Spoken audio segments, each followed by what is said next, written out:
the Rancho Verdes, the biggest spread south of the Rio Grande. It was owned and run by Don Tomas, whose family owned this place since the days of Coronado. He wouldn't send for me unless he was in real trouble.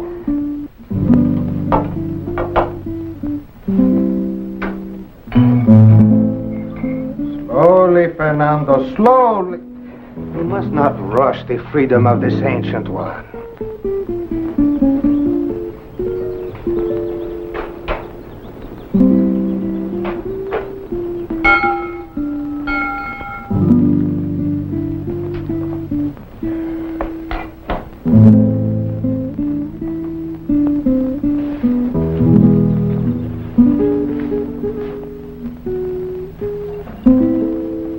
Don Tomas. Mi amigo, I knew you would not fail me. Well, it didn't sound like an invitation I could turn down. It is not exactly a fiesta. But it can wait. You look as if you have accumulated half the dust in Mexico. Fernando, Senor Bonner will have a hot bath. And a glass of Madeira to make us comfortable.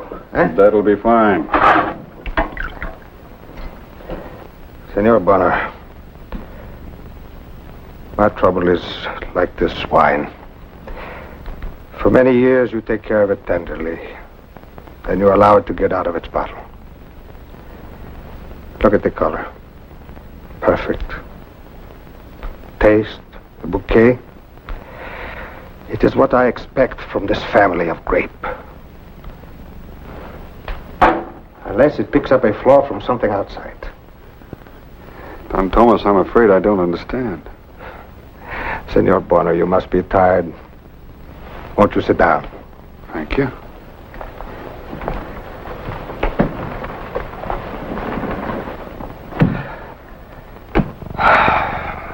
Senor Bonner, it is my son Ramon. That is why I sent for you. Oh, I see. Something or someone outside is spoiling your son? It is so simple to say, yet so big a trouble. He rides with the devil. I understand the devil's a pretty tough hombre to tangle with. Carlo. A boy now, perhaps, but tomorrow, quien sabe, a wild one. A small one with big ideas. He calls himself El Diablo. Your boy has fallen in bad company, is that it? Ramon is high-spirited, yes. But he is not evil. But he will be evil if he continues to follow Perez. You have laws down here. Why not let them take care of Perez? Senor Bonner, Mexican law is like the American law. Someone must catch the thief first. No one can catch Perez. As far as we know, Perez and the others, they have chased a few cows, frightened a few parents. No one complains. What can the comandante do? Well, if you excuse me, it sounds to me like some youngsters sowing some wild oats. Senor Bonner, I have a feeling, an instinct. Ramon is having a good laugh now. But what if Perez leads him to spill blood? Mm-hmm. Where would I find this devil of yours? I do not want you merely to find him. I want you to discredit him, to show Ramon the foolishness of it all. How? I want you to ride with the devil. Me, a gringo, ride with a Mexican wild bunch? Not as a gringo, as a caballero. Don Juan de Lada of Sonora.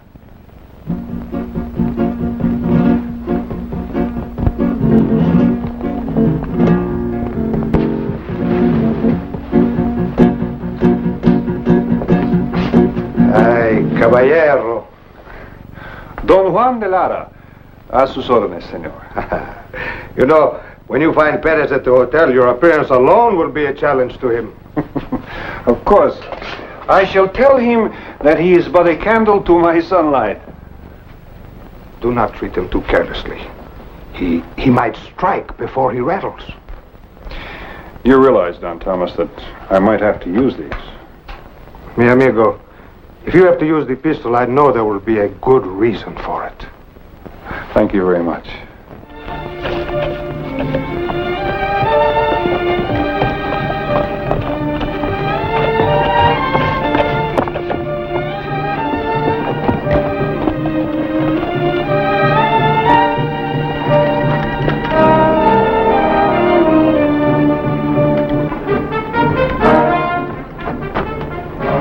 Here, senor, take my horse.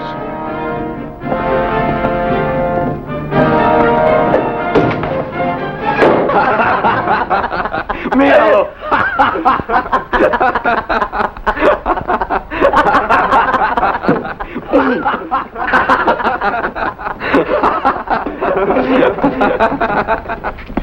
Hey, you missed!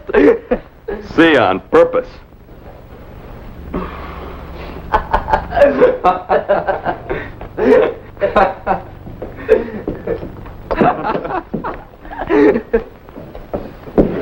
I will take it. You know, children should not play with knives. Always guns. They can get hurt.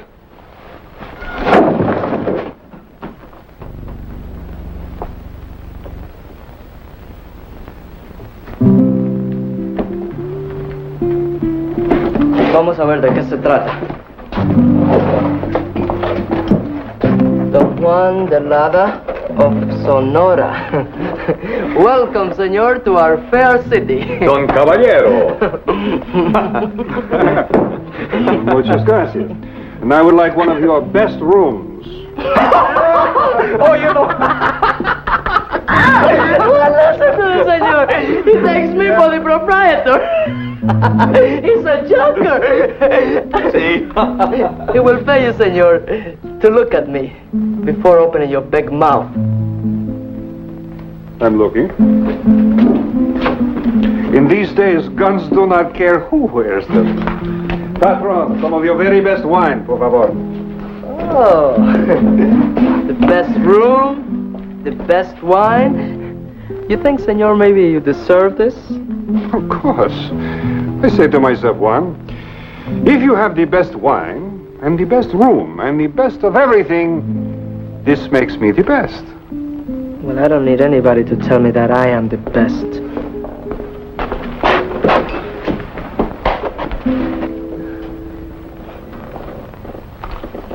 The senor won't appreciate this. We'll leave it for the cat. Para el gatito. I see. The cats in this town have better taste than the people, no? Call your temper. We don't want any killing. Allow me to introduce myself, senor. I am Ramon Verdes.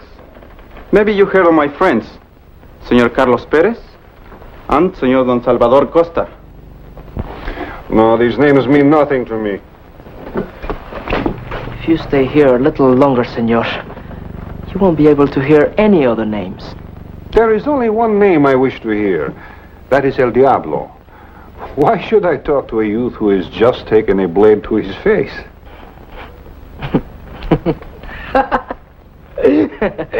So you wish to bailar con El Diablo? No. I do not wish to dance with El Diablo.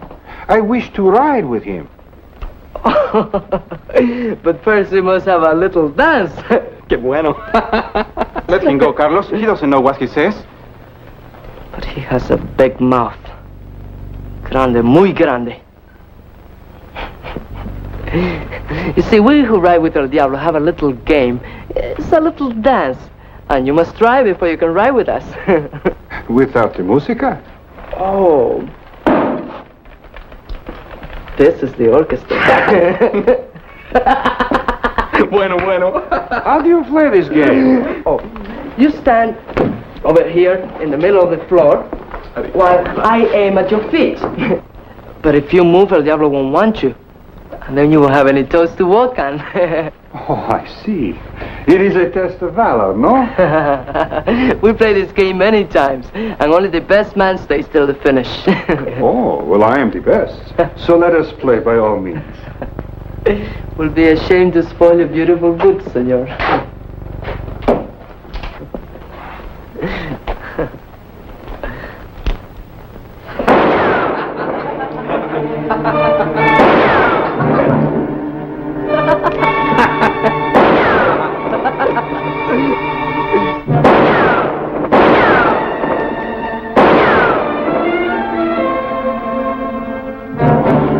You are not very close, senor.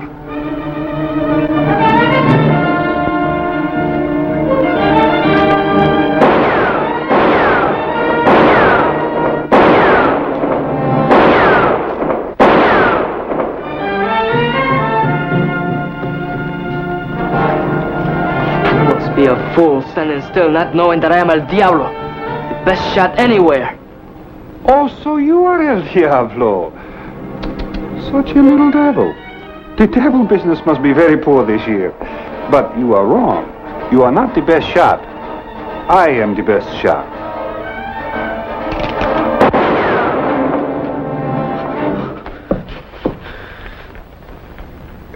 Now that we have danced, senor, when do we ride? Ramon! Salvador! The only ride you will take, senor, is out of my town. The same road that brought you in will take you out. We don't want any strangers riding with us. So get out. Ándese, afuera. Luego. Afuera, afuera. Afuera, pronto. Yo. Afuera contigo. Perdone, señor. Perdone. Adios, little devil. Just keep riding. Sí, sí.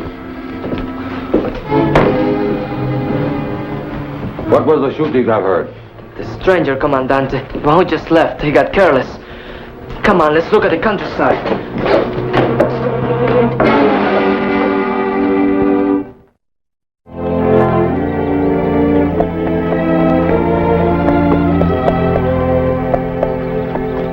You're sure you feel all right, Chiquita? I have never felt better, Tonio. You act as if I'm the first woman who ever learned she is to be a mother. You can't blame me. In town, the doctor only slapped me on the back and said not to worry. But why shouldn't I worry? I was never a father before. All right, Papacito. You should have let me help you. Ay, if my first visit to a doctor does this to you, I wonder what will happen on the day our son is born. I will stand on top of our house and crow over the whole countryside.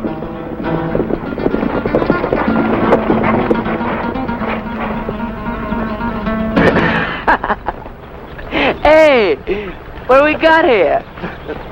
Buenos días, señores. Listen to this hombre. Buenos dias, señores. Why do you block the road? The road is clear. We only stopped to rest.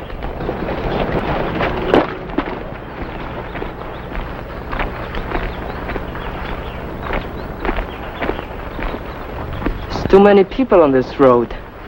And I, El Diablo, says that it is blocked. You are right. Let us get on our way. Where are your manners? Got some wine here. You will drink with me. One drink, senor, then we must be on our way. Carlos, let it go. One drink and one kiss. Carlos, hold your temper. Stop. Get out of here. Suélteme. Tranquilate. Why, you...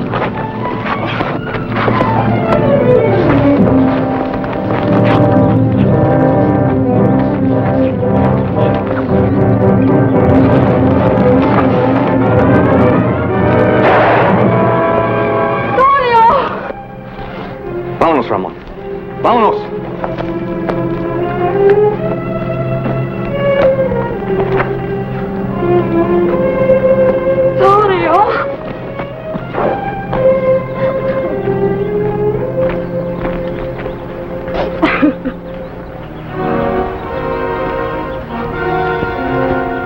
You I don't know. Or you. But you, Ramon Verdes.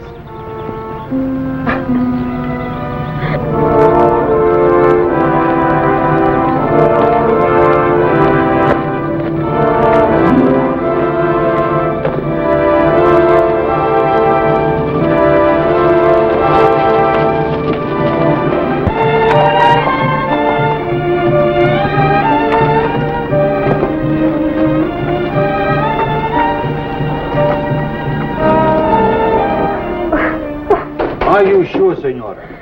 How can you be so sure? Comandante. Comandante, are you positive my son Ramon is involved? More than that, Don Tomas. Accused. Who accuses him? The woman. Senora, you saw who killed your husband? We are trying to bring the guilty one to justice. Think carefully.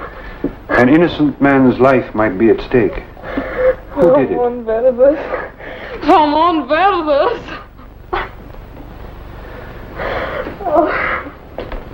To all our questions, the same answer. A very sad duty for me, Don Tomas. She is in no condition to answer questions. True. But I am an officer of the law, not a doctor. My duty is to bring back Don Ramon. I do not care for such a job.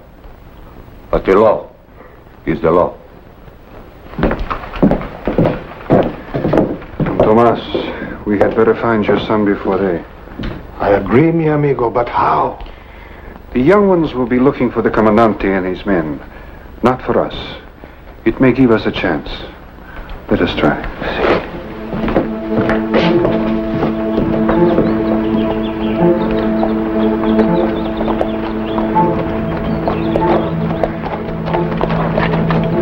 Be dark in about a half hour.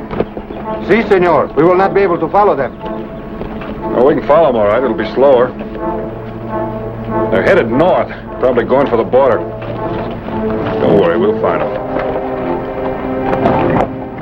Qué bonita la chamaca, ¿verdad? That's the... Here. Hey, nobody's following us. Stop acting like a tiger in a cage. I was just thinking about my father, Don Tomas. How I disappoint him. It's too late for you to start thinking now. I'll do the thinking for all of us.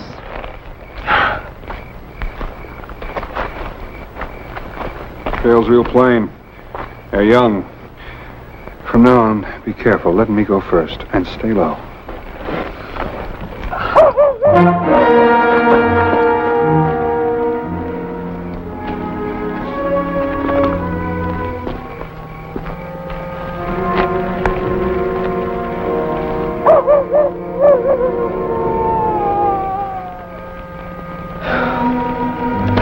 Animals. They only hunt at night.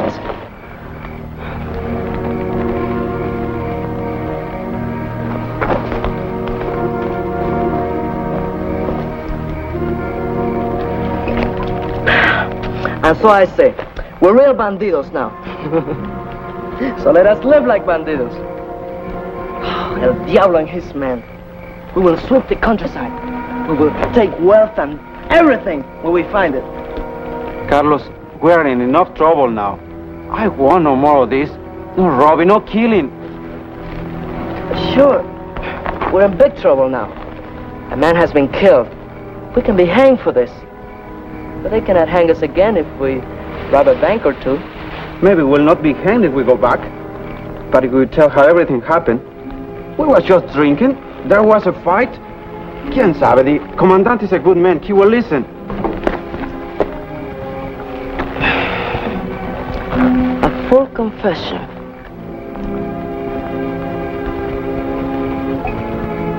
It will save all our lives. I knew you will come to your senses. They never left me. You just made him a little sharper.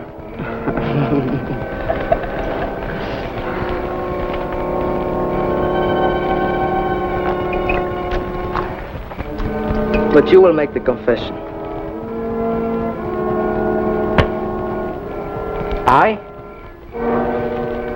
I confess? To what? What? To the killing of that poor, poor hombre.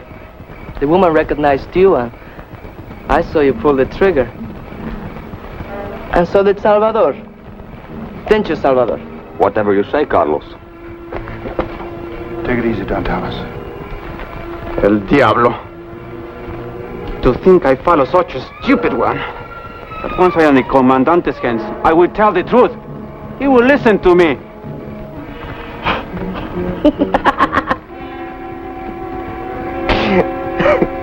So I'm stupid, huh? But not as stupid as a dead man. I'll circle to the other side. When I give the signal, come out. Oh, I forgot.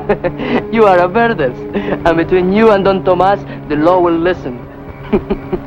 But if Salvador and I hand over your body, regretfully, sadly, saying that you forced us into violence, just a couple of youth trying to have fun.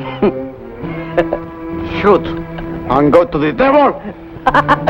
Don't be such a hurry, my amigo. First we'll have a little dance. Another bailar con el diablo. First I'll shoot your feet. One bullet on each one. Then your knees. Oh, and when you're kneeling like a bull before a toreador, the moment of truth, right here. Salvador, remember, we had to shoot Ramon because he killed against our wishes. No, Perez, no.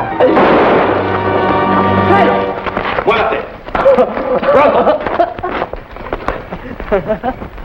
You filthy beast. The old Verdescote himself. Wonderful, Don Tomas. Always the Caballero Grande. I like that. Is this a private dance? Or can anyone join? Drop the gun.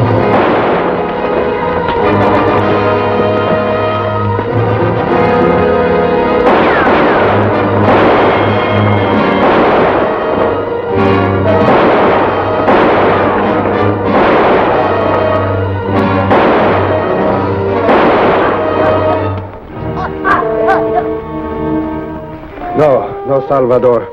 We will not kill you.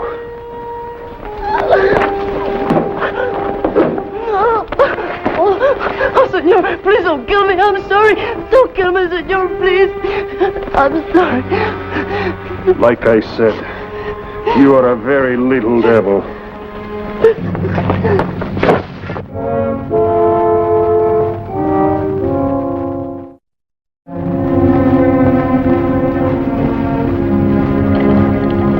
Steady hand, Fernando. A steady hand, that is all you need to keep the dregs where they belong. These modern times. Soon the art of decanting will be lost. To you, Caballero, who has given me back my steady hand and my son.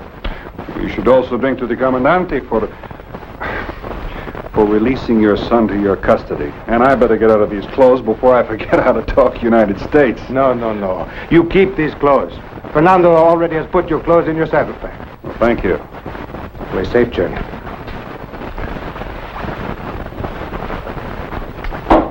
And now, so long, friend. Vaya con Dios, caballero.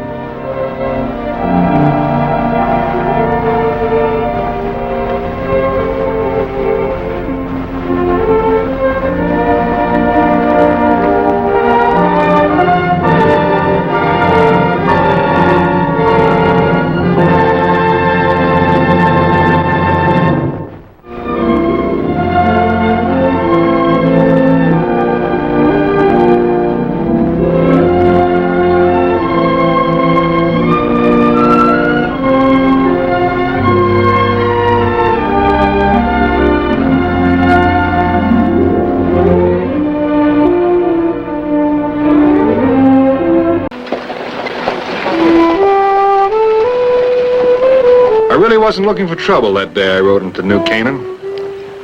But as usual, trouble was looking for me. Told you I won't have no fighting in my place, and I mean it. Now get going and don't come back till you sober up.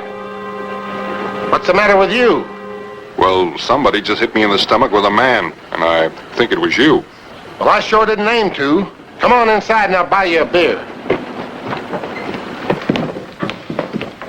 Tastes good on a hot day. Get back.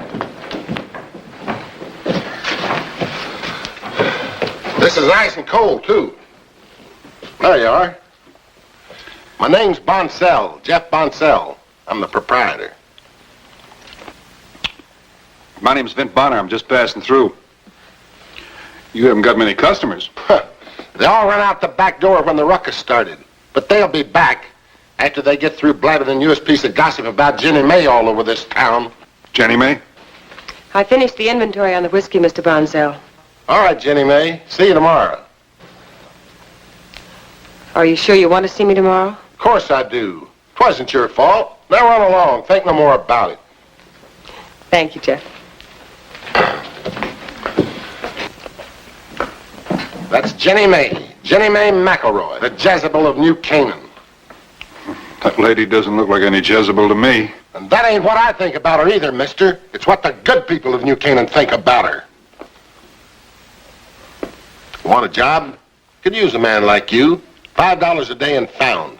Come again? You heard me, a job. Working for me. Job? Doing what?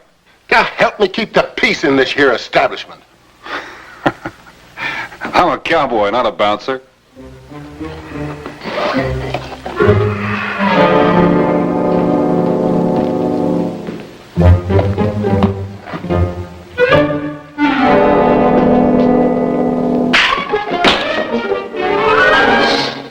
You're a bouncer, all right.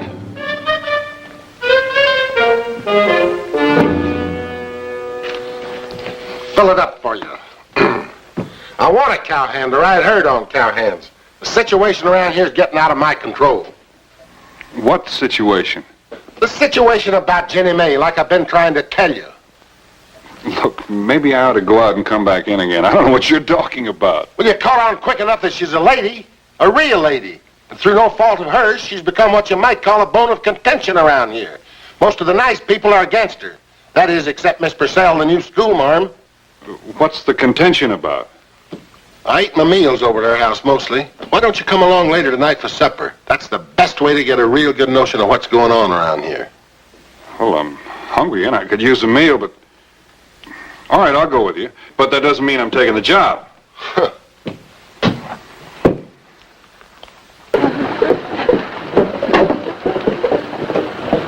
Something's just got to be done about her. Look at her walking along carefree. And her husband dead in a gunfight only 2 years. It's bad enough working in a saloon and her the mother of young children. But she's nothing but trouble where the young men of this town are concerned. She's not fit to be a mother. Good afternoon, ladies. I couldn't help but overhear your remarks about Mrs. McElroy. And since her children are my concern, too, and are clean, well-kept, and among the politest children I have in my classes, obviously she is a very good mother. And do you also teach lessons in eavesdropping at your school, Miss Purcell?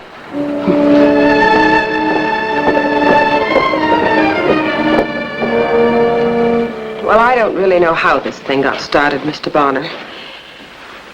Since you're a friend of Jeff's, I'll be frank with you. After Jim was killed, I didn't really know what to do. There were a lot of men in town that seemed to want to help me. But none of them wanted to give me a job. Except Jeff. Blue-nosed hypocrites, all of them. Well, Jeff gave me a job keeping books and looking after things. And that way I was able to care for and feed my children. From what I've heard, you've done a darn good job of it, too. And I just darn well couldn't get along without her. Oh, I would have taken a respectable job, Mr. Bonner. If there'd been one. It's no offense to you, but I can't live and raise my children on the basis of what other people think I should do and the way they want me to act. Besides, I didn't really have much choice in the matter. Good evening, Mr. Boncell. May we come in, Mama? Of course, dear. Mr. Bonner, this is Bruce and Gordon and Betty Sue. Hi, Mr. Bonner. Hi, Mr. Bonner. Hello, Mr. Bonner. Hello there. Dorothy, notice that on your face. I told you she'd notice. It's soap and rice powder to cover up his black eye. Oh, no, not fighting again. I had to. Jamie Goodhue said a bad thing. I heard him. He said we were unfortunate children and more to be pitied than scorned. That's when Gordon hit him. Right on the nose. And Jamie Goodhue's 10 years old. Why are we more to be pitied than scorned, Mama? You're not. But you still mustn't go around fighting all the time. Jamie said 2 men were fighting about you in Mr. Boncell's saloon. Today. Well, that isn't so. There was a fight, all right, but your mama had nothing to do with it. Now listen, you remember what I've told you. Don't listen to gossip. We can't go around all the time with our fingers in our ears. Well, I know that, but you don't have to believe it, do you? I don't. That's why I hit him. Well, look, you children run on, get all washed up for dinner and everything. Now, go on. Is Mr. Bonner staying for supper? I certainly am, young lady. You run along now. Go on. I can rightly say I never figured on taking a job as a bouncer. But it's 10 days till I report to Trails End for roundup, so I'll take the job. As a matter of fact, the idea kind of intrigues me. Good. Miss Purcell. You don't have to look so scared, ma'am. This here saloon can't bite you. I'd like to speak to you, Mr. Bonsell. Oh, that's all right. This is my friend, Vent Bonner. Why don't you come over here and sit down? Tell us about it.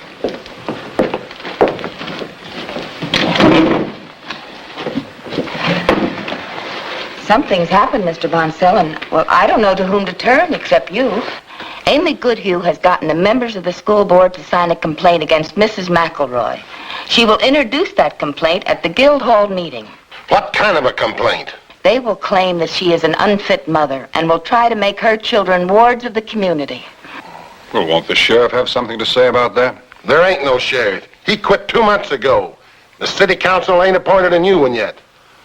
Well, what's she got against Jenny May? Just because Gordon got in a fight with her kid? Well, it probably didn't help none that he knocked 2 of the little polecat's teeth out, but that ain't it. Them 2 old hens have been sharpening their claws for a long time. I'm afraid so.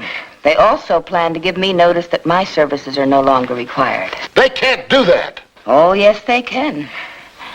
But I mind it a whole lot more that they're trying to take that nice young woman's children away from her. Well, that's all my fault. How? Well, you see, I got a stake in this town. I once got to be president of the school board. That's when I sent for Miss Purcell here to be our new school teacher. Of course, that let out Amy Goodhue's sister, Minnie. She was the old school marm. Oh, I see. Oh, no, you don't. Minnie ain't no teacher. She's a fat old parrot. She had them kids all in one room learning everything by heart. No matter how young or how old or how smart or how ignorant, they all had to recite the same things. Now, I ain't got much education, but I ain't stupid. And I can tell you that ain't teaching anything. Miss Purcell, if you have to leave, how much notice do they have to give you? Well, it was agreed that I was to have 2 weeks' notice when I took the position. Suppose you let Jeff and I just chew this over for a while, Well, thank you. I certainly hope something can be done, regardless of me. It would be a terrible miscarriage of justice if Mrs. McElroy's children were deprived of their mother. And the other way around, too. Bartender! Bartender! Bartender! Get back to my classes. Whiskey! Those drunks are at it again. Whiskey! Bartender! Look, you sit down. Let me start earning my keep. It's all alike. Whiskey! Bartender! Bartender! Hello, boys. You gotta stop drinking like this. You'll both be out by noon. You have the same uncouth manner of my erstwhile enemy Clayton here. You will kindly serve us some whiskey, so I may continue my argument with this here Yankee, and endeavor to prove to him that there never was a northerner who was fit to lick the mud off of General Lee's boots. That's enough. That's enough. Come here. Now, look, boys. I was hired to keep the peace in the saloon, and I intend to do so. Besides, the war is over. Were you in it, sir? I was. Which side? It doesn't make any difference which side. Besides, we're all on the same side now. Not me. I think you'd best stand aside, sir. This here's a private discussion.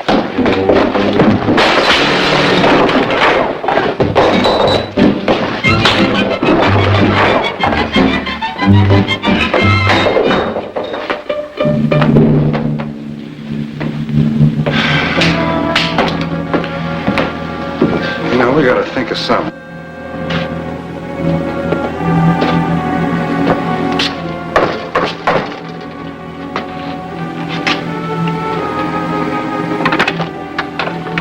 Miss Jenny May? For you. I can't accept those, Mr. Clayton. Merely a token of my admiration for you, Miss Jenny May. Surely you must know how I feel about you. I don't know any such thing, Mr. Clayton.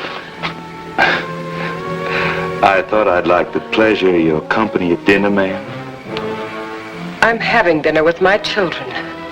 Oh, can't they have dinner without you this one time? Get out of here, Mr. Clayton. And don't ever come back, you drunken secessionist. I warned you to stay away from me. And I warned you to stay away from her.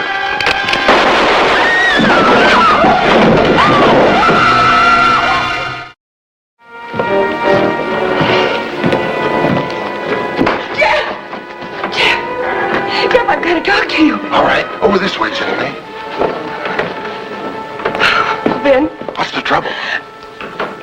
Gray and Clayton. They had a gunfight on my front porch. They're both hurt. Did anybody see him? Oh, I don't know. I hope not. Well, the first thing we better do is get him off your front porch. But I can't hardly leave here right now. I'll go. Maybe you better stay here for the time being. Well, the children are in the house. I have to go back. Let's go. Uh-oh, looks like we're too late. Yes. You better go around back. Come in the rear. All right. We'll get him to a doctor, Mayor. One is hurt pretty bad. Take him away, boys. Well, at least we can get that woman out here and find out what happened. Seems to me pretty plain what's happened. Who's that? My name's Vint Bonner. What do you know about this? Nothing. Except those two been drinking and quarreling ever since I got to town. What are you doing here? I heard there'd been some trouble. I'm a friend of Mrs. McElroy's. Appears to me she makes friends mighty easy for a respectable barmaid. Appears to me you better watch your tongue or you'll lose some teeth. Now, just a minute, Bonner. I know about you. We don't want any trouble from you. Understand? Then don't give me any. Oh, I'm so glad you're here, Mr. Maybank. Well, young woman, can you tell us what happened?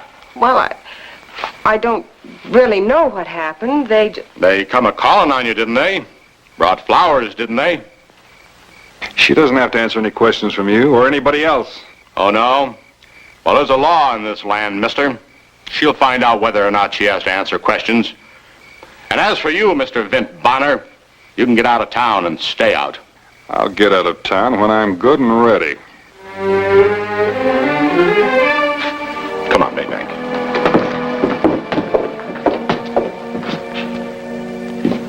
Don't you fellers ever go to bed? How'd it go? Worse than I thought. The town council's indicting her. That's ridiculous. Indicting her for what? They say she ain't fit to be a mother. She's taking care of her children. Good care. I'll get the best lawyer in the whole country, by gunnies. When's the trial set? This afternoon. What are you talking about? You can't get a lawyer by this afternoon. Where is the nearest one? Abilene, over 100 miles. The only lawyer in this town's Mayor Pritchard, and he's doing the prosecuting. There's only one thing to do. That's ask for a postponement. How do you do that?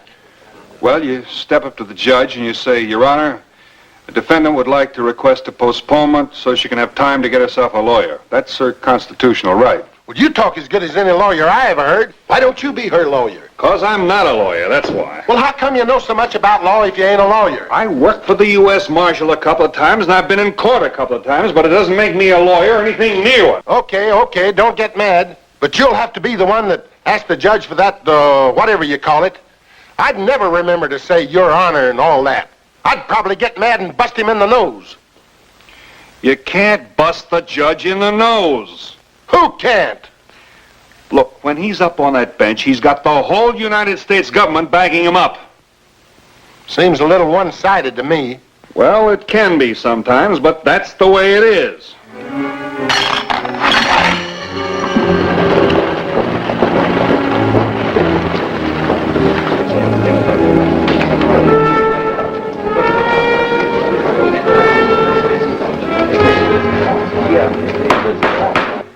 This court is now in session. Jenny Mae McElroy, will you stand before the court? You are charged with failing to provide a proper home for your 3 children. How do you plead? Not guilty. Are you represented by an attorney?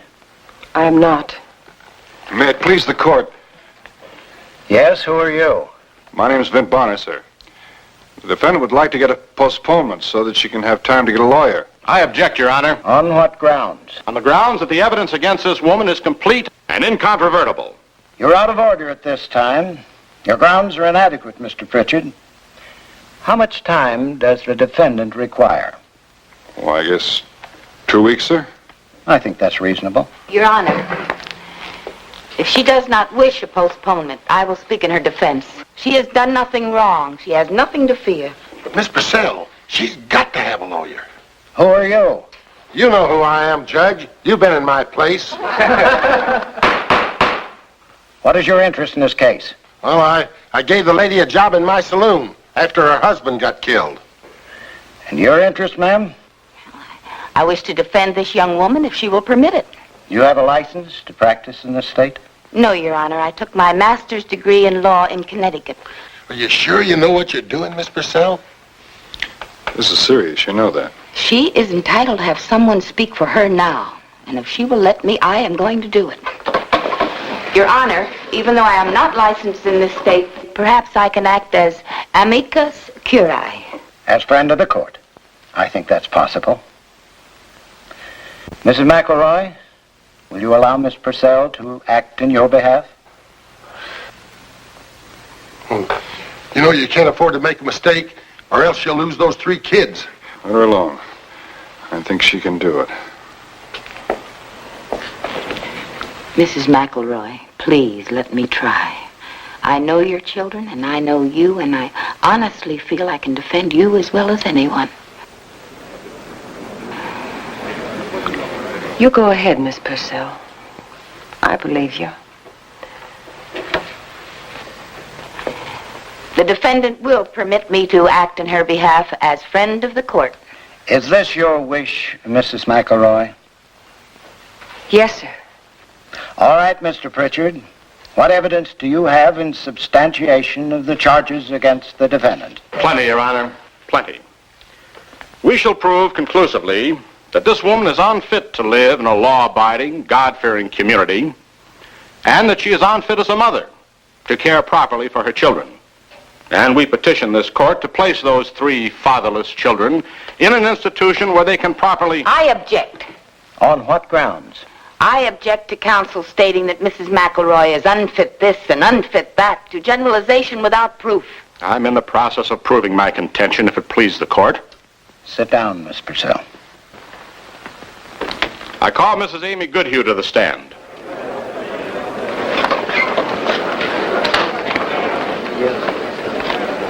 Raise your right hand.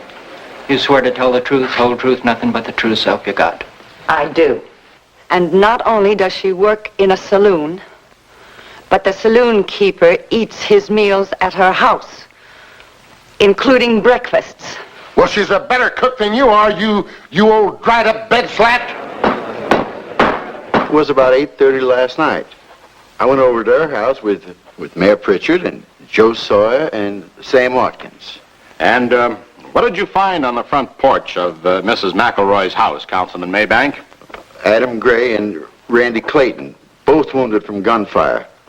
One seriously. Did you ask Mrs. McElroy to explain their presence there? Yes, sir, I did. She claimed she didn't know anything about it. Said she had nothing to do with it. But one of them must have come a-courting. Or something. I object, Your Honor. How does he know what they were there for? Sustained. That's all, Your Honor. You may step down.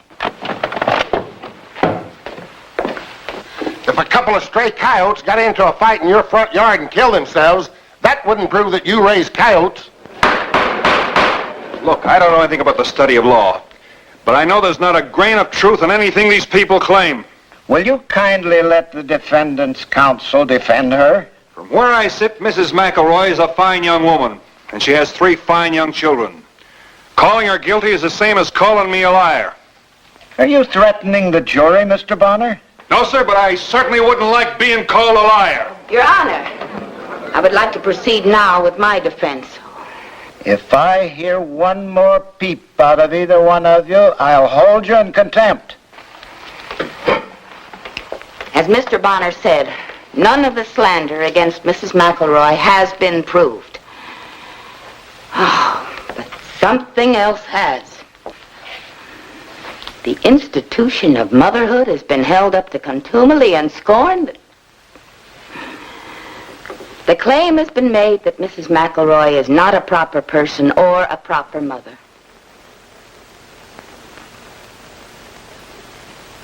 she is a widow.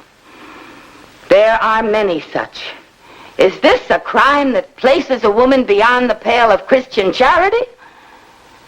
What is she guilty of? Bringing 3 fine children into the world, maintaining them by her own industry, with no expense to the community, although it was necessary that she work in your local saloon to do so, not being able to find other employment. How could it be believed that heaven would be angry at her for having children, when to the little done by her toward it, God has been pleased to add his divine skill and admirable workmanship in the intricate formation of their bodies? And crowned it all by furnishing them with rational minds and immortal souls.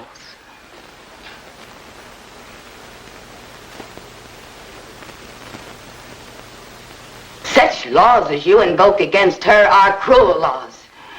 They're unjust and unfair to nature and to every woman everywhere.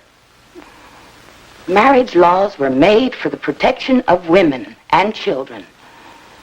Does this protection cease when a wife becomes a widow?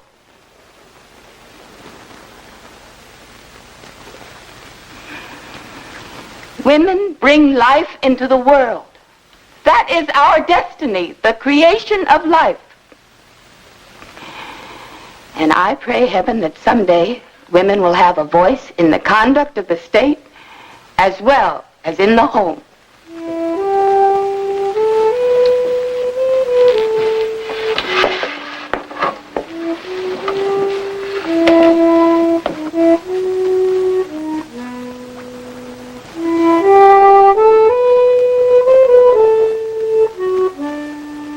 I think you will make an excellent teacher, Miss Purcell. We need your kind of spirit. And the children you teach will be fortunate to have known you. Inasmuch as the prosecution failed to present any proof of any of the allegations, I instruct you to bring in a verdict of not guilty.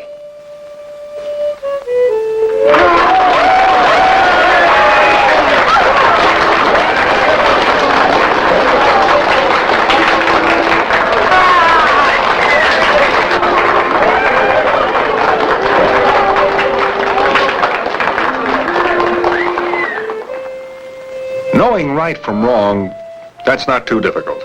But taking a stand for the right, well, sometimes that takes some doing.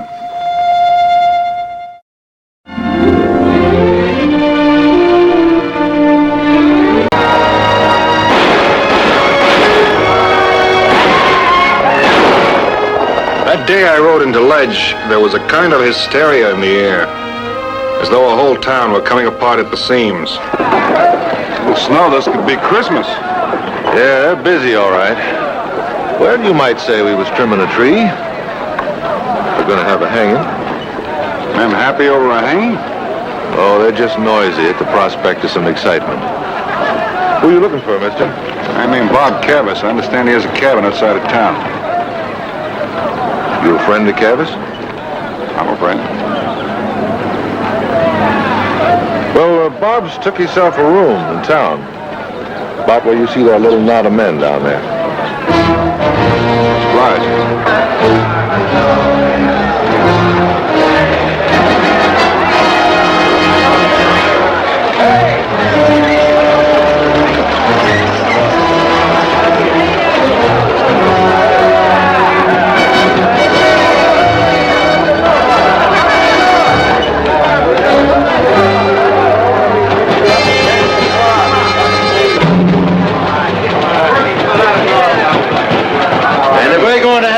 Ledge, we're going to have law and no nonsense. Right. You Sheriff Duncan? He ain't here. Why do you ask? I'm looking for a friend of mine, Bob Cavis.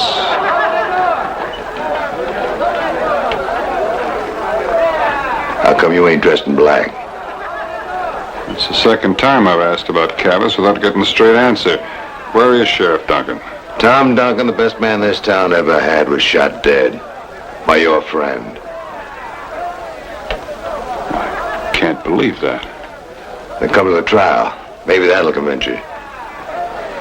When is the trial? About an hour. It ain't proper to hang a man unless you have a trial. Times is civilized. Pretty soon you'll all be wearing hard collars. Your friend's through that door. Sleepy gun.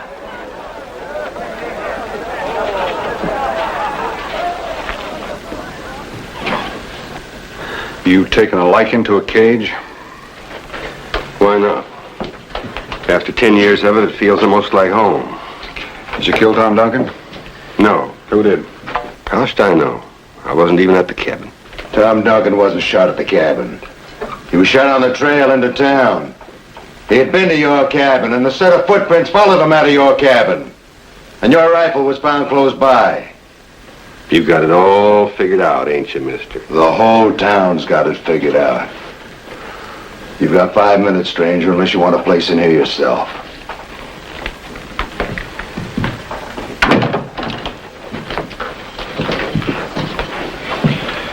All right, Bob. Let's have the whole thing. Look, Vint, ride along. There's nothing you can do.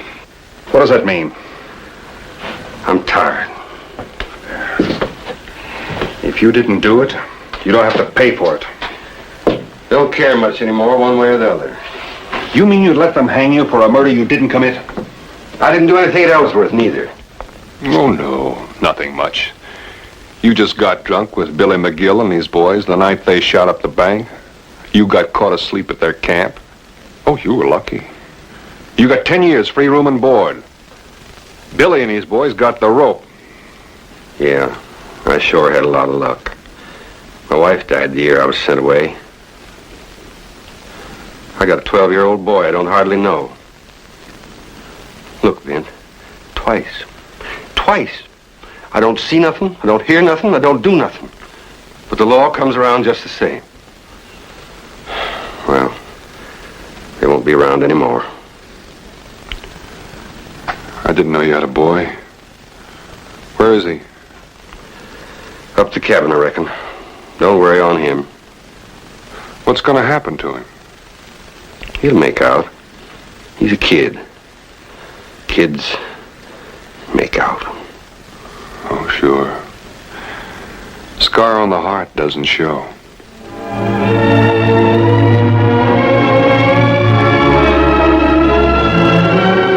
Boss told me about you. You don't believe your father did it, do you, Andy? I don't know. Pa won't even let me see him. All I know is what the kids say in the Everett family. They took me in. They're good, but I don't want to listen to what they say about my father. Your father didn't kill Sheriff Duncan. It's hard living on only what you hear. I wish you'd just let me see him. Your pa didn't do it. Well, who did? I don't know. But I'm going to try and find out, and you're going to help me. Can I, Mr. Bonner? Can I, please? Sure, boy. But we got to prove it. And we got to prove it legal. You understand? Yes, sir. We'll make it a fair fight, you and me. I wish I could just see him, though. Give him time, boy. Give him time.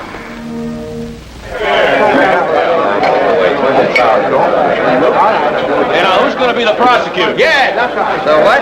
The man that tells why you hang him. Yeah. Now, this is going to be done legal. We got to have a prosecutor. That's right. I have been to Denver, and they He's have a right. We have to have a prosecutor. Now, sure, who's it going to be? Why, Frank Holder here. Who else? He's the only one who can pronounce a dang word. Besides that, we all owe him money.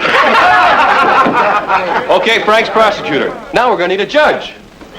How about Doc Martin here? He's been to school. He's a doctor. Besides, he can't see the ground with two looks. Gentlemen, did I hear a request for my services?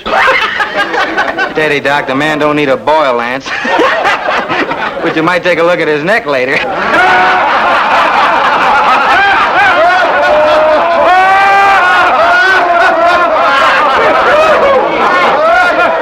Well, let's start her off.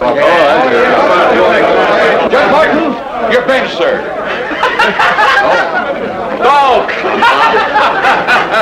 Pete, tell Hyde to bring Cavus in.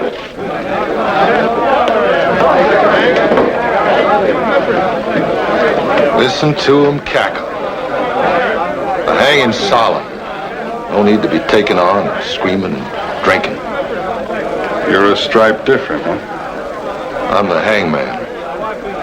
Oh, they don't think much of me. I'm just a little piece of dirt that best roll over or get stepped on. But I've been important. I worked my rope in some of the biggest towns.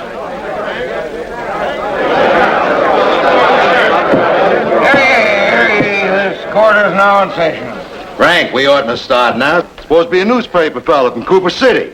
This ain't a sideshow, Hyde. Let's try to have some semblance of a trial. Oh, but we needed some girls, like Justice. I seen her picture once. She's a stand-up, handsome woman. Bob Cavus, stand up to the bar. It's liable to be your last chance.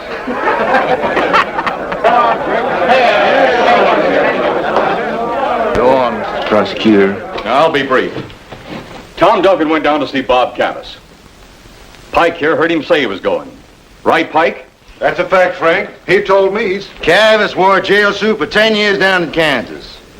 Lawman's got a right to check on the next con. Tom and Cavus must have quarreled about something. At any rate, Duncan had hardly left the cabin when Cavus ghost him on the trail. The tracks showed it plain. Now you tell the rest, Ross. Well, I found Tom dead. Blood was still warm in him. I followed the trail back to the cabin, and there it was. Cavus. Cabin was all tore up, but the rifle was still warm, with an empty shell in the chamber. I guess that about does it. You want to declare sentence, Judge? I declare a round of drinks on the house. Yeah! Speed this malefactor on his last journey. This isn't any trial. It's a drunken farce. This man's innocent. You think so, stranger? The law thinks so. He's innocent until proven guilty. You haven't even given him a chance to plead. What's the verdict, Judge? We want it, and we want it now. Here, let's hang him. Come on, let's hang him. Hang him by the neck tomorrow morning until he's dead. I don't care if you've done it. Just please let me see you, Pa.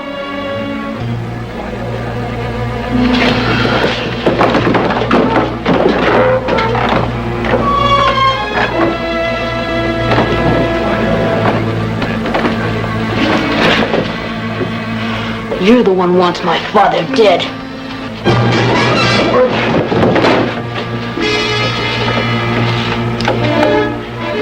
You'd like to try that again? Andy, give me the knife. Give me the knife. I'm going home. Do as I say, going home. A little bobcat. Piece of his father's pelt. You know, we ought to trim his claws. The boy's wrong. But I don't blame him.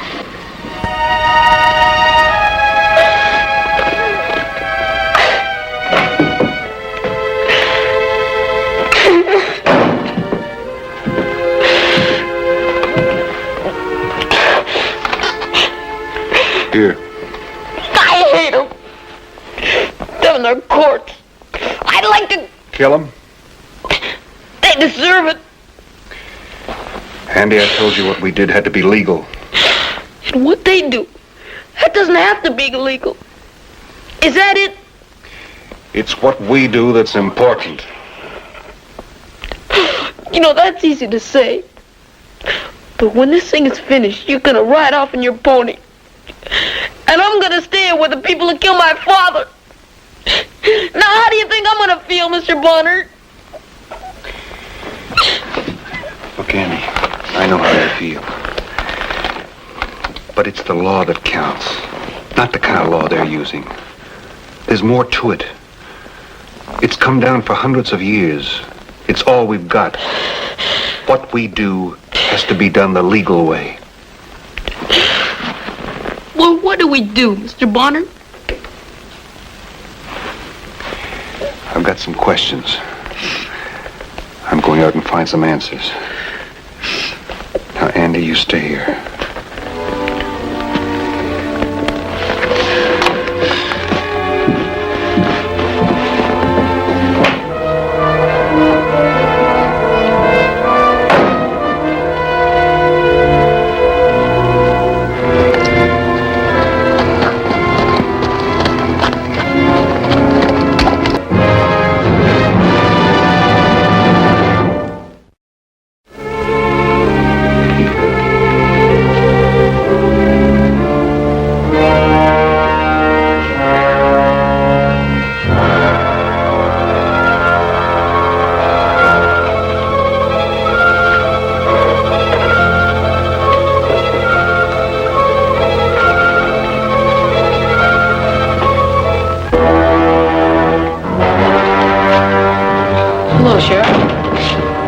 What are you doing here?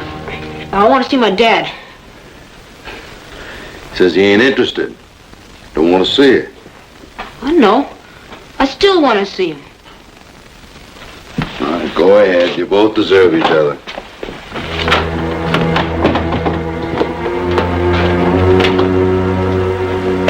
What you doing here, boy? I got something. It's the sheriff's. I slipped it out of his holster while he was in here. I could have shot him, but I figured you'd want to do that. Can I see Karis? Just leave your gun.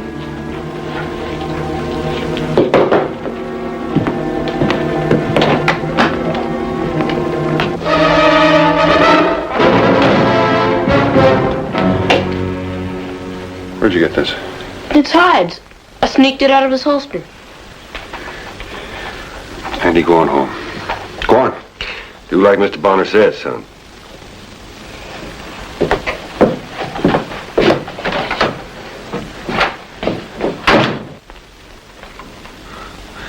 He said he'd have killed Hyde himself, only he thought I'd want to do it.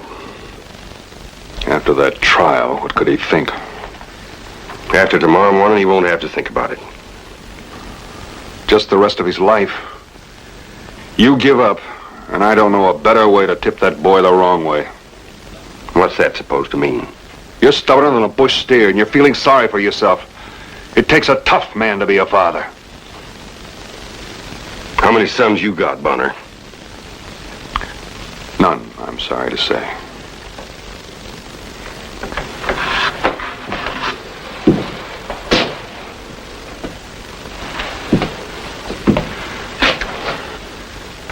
You can have Andy.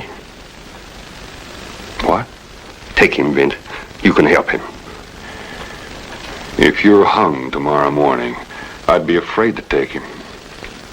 All right, Vint. What can I do? First, do you have any idea who did it? No. Well, then give me something to work on. Guess. Think. How about that hangman? Pike. He ain't got the gravel to kill with a gun. He likes a man blindfolded with his arms tied. Besides, Tom Duncan was his brother. He's just a buzzard circling for the feast. Then how about Coulter? Owns everything in town but the air. But he hired Tom. Ain't likely he'd want him killed. That Ross Hyde now, I wouldn't introduce him to a cobra. What did he do before Tom was killed? Well, he was Tom's deputy. I don't know him well. I heard of him up in the Johnson War. He rode with Tom Horn. He said when he found you that the cabin was all torn up. Why? I don't know why. I was out back chopping wood. I heard the shot and I run up to the cabin. It was already tore up. And then Hyde come and took me. Why would the cabin be ransacked? Looking for something, maybe. Was the money from the bank robbery ever found? Word was that a strong box with $30,000 disappeared. Buried in a canyon, I suppose, with a tribe of Indians hunkered over it. You know how stories build. And there's always a map. You're the last man left alive in that robbery. What did I tell you? He's got it on him right there in his belt. Sheriff Hyde says you or the boy slipped his gun to give it to Cavis. Don't get nervous. If we were going to use it, we wouldn't have waited for you to call out the home guard. The boy took it, and I took it from him. He had a very strange idea. He didn't want to see his father hung for something he didn't do. Make sense, Coulter? What makes sense, Bonner, is that since you came to Ledge, the boy's dangerous. And we're not just suggesting this, we're going to tell you. You take that boy and the both of you ride out of this town. Does he get a chance to say goodbye to his father? He'll get a chance. And you tell that kid no more tricks. We'll be watching him. I'll do that. And you watch.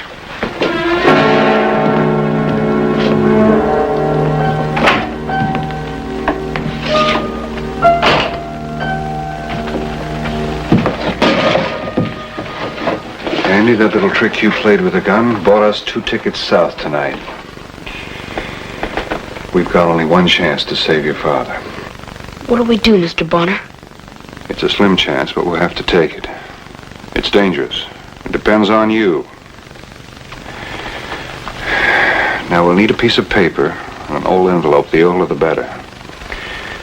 Now, listen carefully.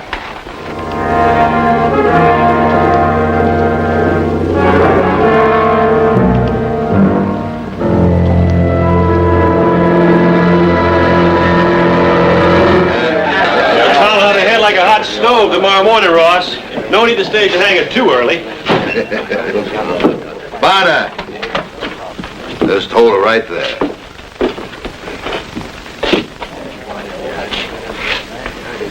All right, go ahead. Come on.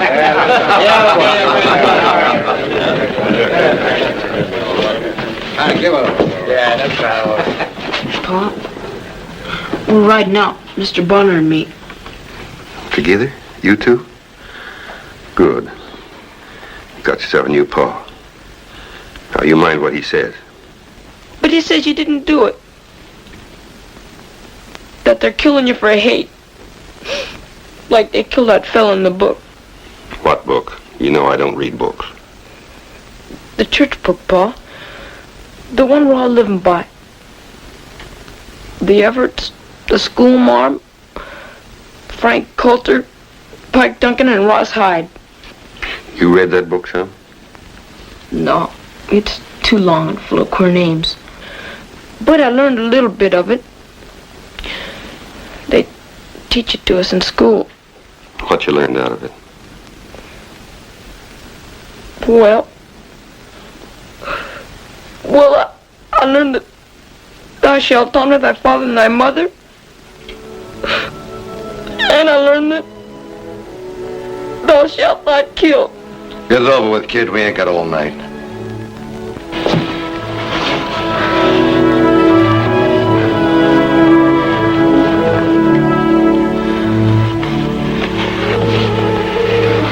I got something for you, Pa. I found it in the cabin. Thanks, son. It ain't much. Bye, Pa. In case I don't see you anymore.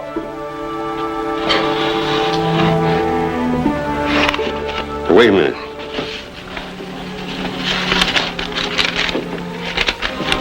Here, you take this, boy. Open it after tomorrow. May make up to you for some of the things I never give you.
Right there. Get your hands up, Bonner. Both hands. High, real high. Now you can turn around. It ain't Ross Hyde. It's Pike Duncan. Come here, boy. Come over here. Hurry up. You're a nice boy. Too bad you ain't gonna get a chance to grow up. Now, take that map. What map? The map to the Ellsworth Bank money. Oh, yes. Brother Tom got a confidential wire on it last week from the Ellsworth Marshal. $30,000 in a box. And it's all mine now. That's enough money to make a man grow wide as a mountain and shine like the sun. And you killed your brother for it. Well, you're a wise one, ain't you, Bonner? Shot him in the back. Yes, I shot him. He caught me going through the cabin looking for it, and he yelled. He yelled at me. He yelled he was ashamed to have me for a brother, and I killed him with Cavis's gun. But not just for the map. I hated Tom Duncan. I hated him. He always got the favors, and I got the scraps. Big. He was big. He was big as Cape Rock. And me down low, cold in the shadow. All right. Now you give me the map. Give him the map, Andy.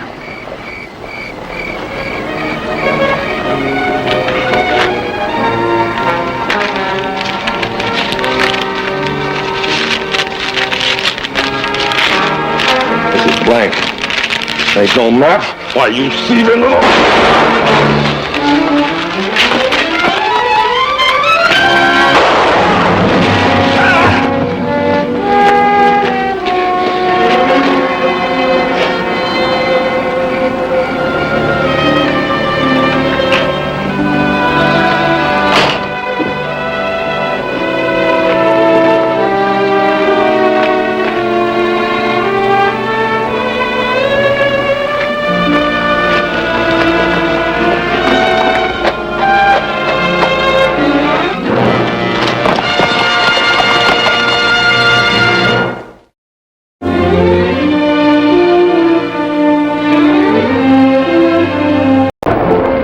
Burning Springs was kind of a refuge for me. It was a quiet little town in the valley. Jeb Lacey, an old friend of mine, had a booming mercantile business there. Also did double duty as town banker. He always had a job for me when I wanted one. There you are, Zeke. They're all yours. Hi, Vint. I'll be with you in a minute. No hurry, Miss Lacey. That'll be $2 each. Can I give you a hand with those, Zeke? I can handle it. That Zeke's a little scrawny, but he's a good citizen. A little scrawny. Well, how'd you go today? Everything's smooth, no trouble. Good job, as usual. Now, what's on the slate for tomorrow? I got a pouch of $3,000 going up to Oroville in the morning. I'll be here at 6. Vint, you're looking a little peaked. Maybe you better make that 7. I haven't stayed in bed till 7 since I was a yearling, Mr. Lacey. Look, I'm the boss around here. That's an order. 7 o'clock it is. See you then. You're the boss.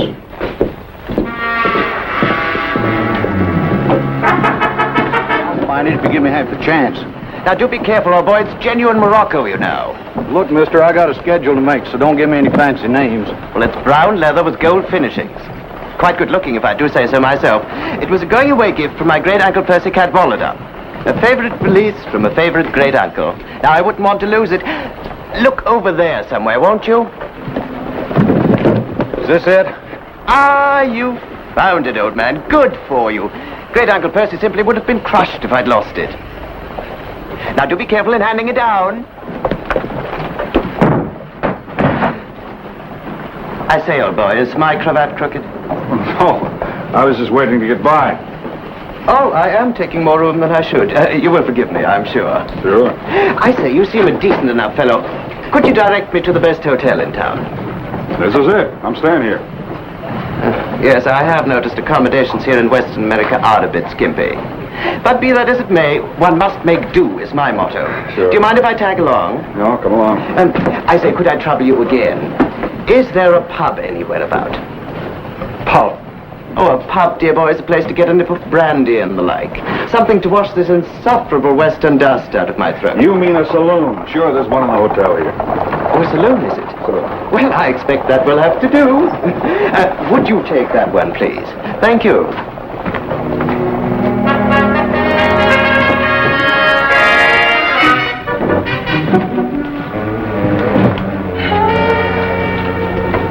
I say you've been terribly kind, Mr. Bonner, Vint Bonner. Oh, my name is Archibald Jarrett, the third. The pleasure's distinctly mine, Mr. Bonner. Joe, I get any mail? I say, isn't it a smashing coincidence, Mr. Bonner? I have a Vint in my own family. Oh? It's a second or third cousin on my Aunt Desiree's side. Or is it on my great-uncle Percy's? Well, stunning fellow anyway. Wouldn't it be funny if we were related? That would be funny. Joe! Joe! This man wants a room.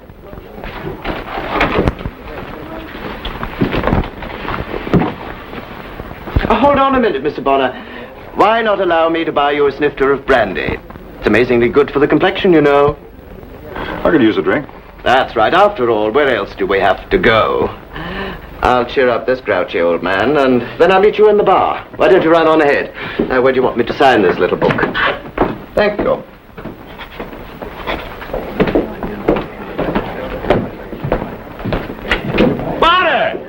Bonnie, you old hound dog, you. Come on over here. Have a drink with me. Hey, bartender, bring over another glass, will you? What, this is the first time I've seen you since Arizona. Yeah, well, I'm just passing through now. Got to pull out in a short while again. Say, you know, the last time I saw you was that time you had me locked up in the ice house in Phoenix. You know, I almost froze my legs off. Well, look, Mort, if you wouldn't play jokes on your friends, they wouldn't have to play them back on you. You know why I left you in the ice house?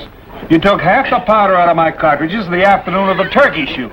And those boys that bet the $500 on me to win were pretty mad. Well, I guess those days are gone forever, huh, Ben? It was a mite dangerous, but it sure was fun. Sure is good to see you again. You gonna leave right away? Yeah, I'm pulling out in about 10 minutes. Oh. Well, Elvin, I'll be seeing you again in about 2 years, huh? Don't you take any wooden dollars. I'll take care. Vince, you'll pay for the drinks, huh? Same old Mort.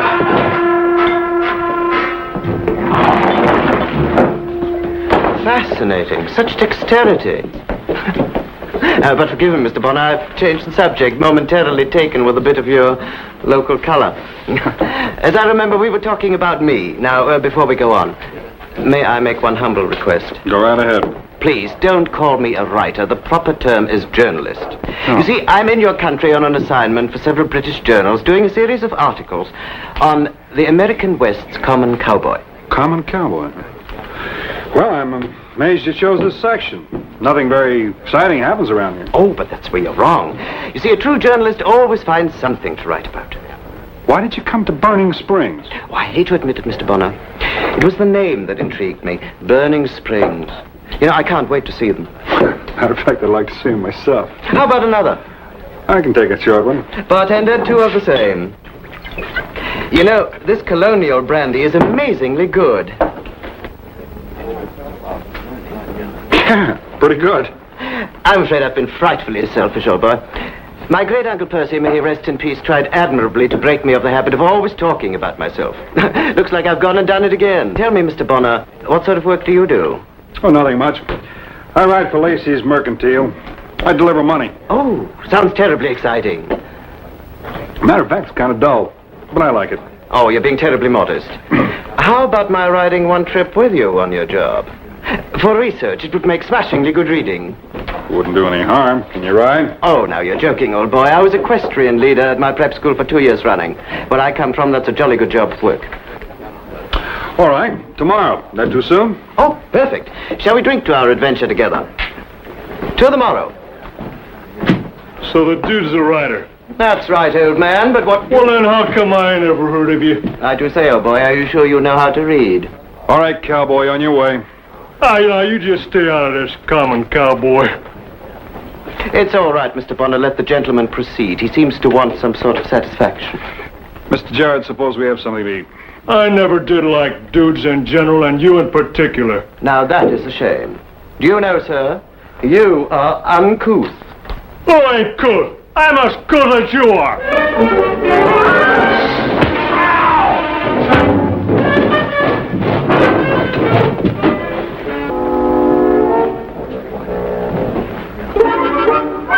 Thank you very much, Mr. Bonner, but it really wasn't necessary for you to intercede. You see, one must always have the means to defend oneself if the occasion should arise. Now, shall we have a bite of supper? Exercise always did give me an appetite. I see. Well, sit down right over here. Thank you. You know, for a stranger in our country, you take care of yourself pretty well. Oh, think nothing of it, old boy. Think nothing of it at all. Now, what's on the menu for tonight? Buffalo steaks, I think. Oh, by Jove, great Uncle Percy would have loved that. Buffalo steak. What are you doing? Oh, taking notes, of course. I don't want to forget a thing. I have a wretched memory. Buffalo steaks. By Jove, what luck.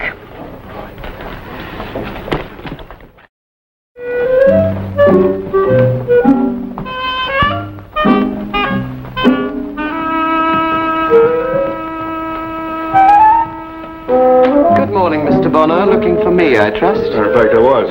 Shall we go? Sure.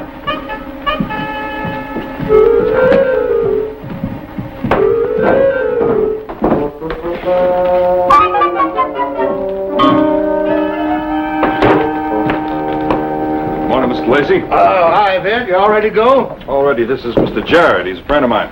Oh, what's your pleasure, Mr. Jared? Chewing tobacco? Oh, no, I'm afraid not. Mr. Jared is a writer, a journalist from England. He's doing some research on the West. I told him I was taking some money to Arlville today. Vince's been kind enough to let me come along. If it's all right with you, Mr. Lacey. Well, I guess so. There's over $3,000 in this pouch. Little company might come in handy. $3,000 seems a frightful sum to leave lying about. That's why I'm sending it up to Orville. They got a good, strong bank up there. And with Vint taking it, I know it'll get there. You have a wonderful faith in human nature, Mr. Lacey. I must remember that. And let's move. $3,000. Norman? Got my horse? Here he is, Mr. Bonner. He's all ready for you. Good. Bring that horse for Mr. Jared out, too. We got one that's rested up real good, sir. I say, that's a cumbersome-looking contraption. You don't suppose they'd have an English saddle anywhere about? Oh, I haven't heard of an English saddle in this territory. Here he is right here, sir. No, I suppose they don't have one. Do you suppose you could give me a leg up English style? Let's try anything once. How do you go about it? Just take my ankle. Oh? Thank you. I say, what a frightful waste of leather. Yeah, I suppose so.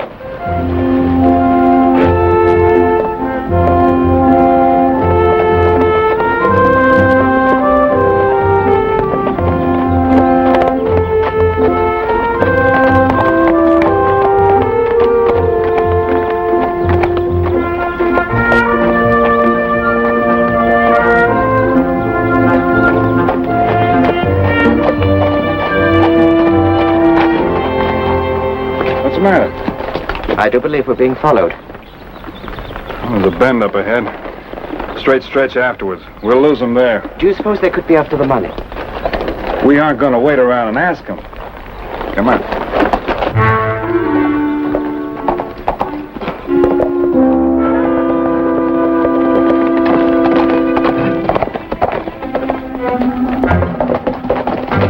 Hold it! If I was you, I'd look around before I get any ID.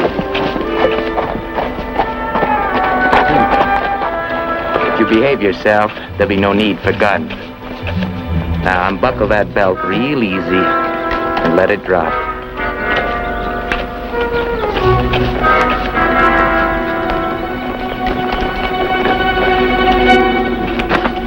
Get down. Not you, Fancy. You'll be going with us. I don't understand. You will. All right, off with your pants and shirt. What is this? Please don't argue, friend. It's not courtesy in front of guests. Hurry it up.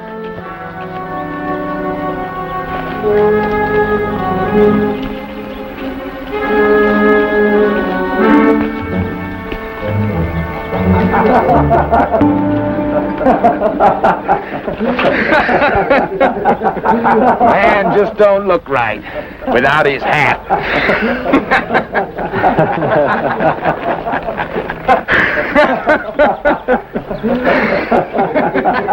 All right, bring Fancy over here.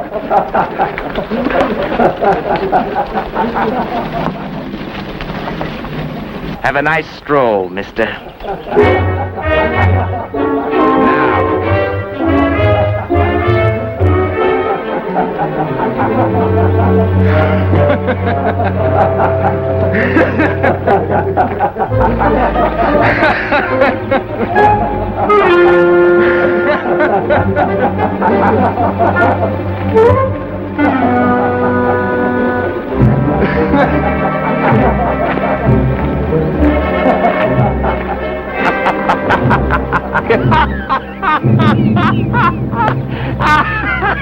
This is the biggest joke of the century. I can just see him walking into town, the underwear kid, wearing boots and hat and long johns.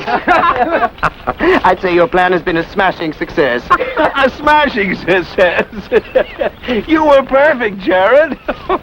What would your Uncle Percy say if he saw you now, huh? Please, Mr. Askins, my great Uncle Percy is no laughing matter. Nevertheless, I dare say he would be quite proud.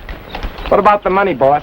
Oh, we take it back. I'd hate to be a wet blanket and all that, old man.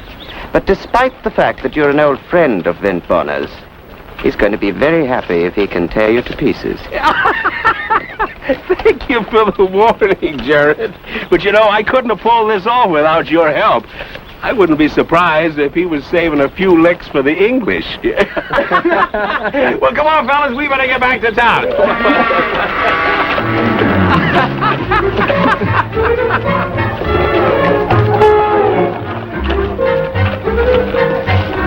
I wouldn't be surprised either. How about it, Jim? All there? Oh, it seems to be. But now, what is all this nonsense, and where's Vin? Well, you see, Vint and me are old friends. We used to work the range together, and we sort of got in the habit of working a practical joke on each other now and then.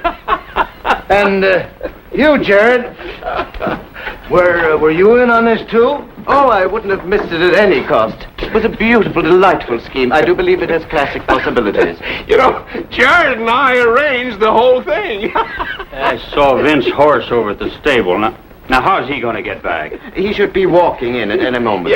Yeah, in his underwear. Oh, no. Oh,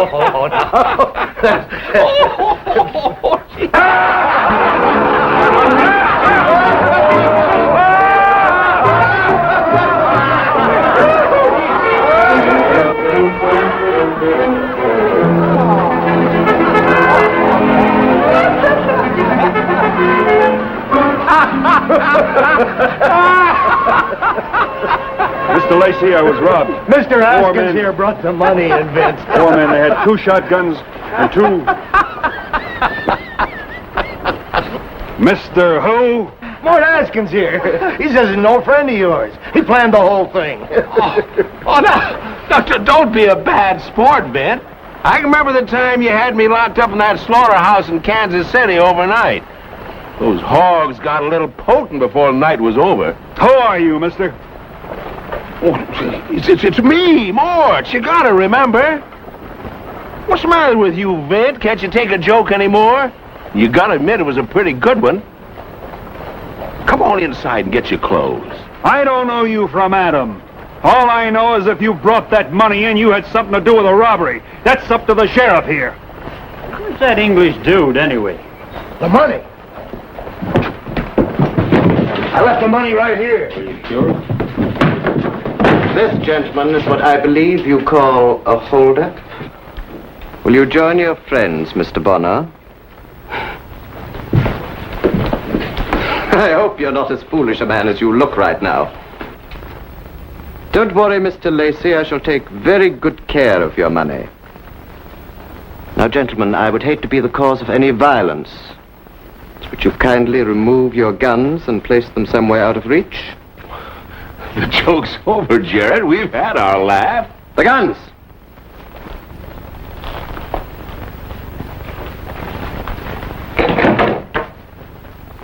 What a warped sense of humor you have, Mr. Askins.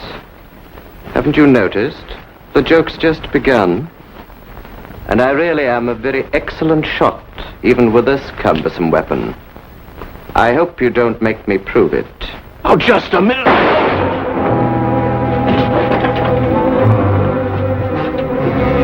This time, I only took a tuck in your arm.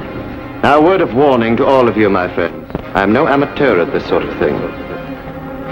My great-uncle Percy taught me the trade quite well. But I have made some unfortunate mistakes, which puts me in a rather difficult position.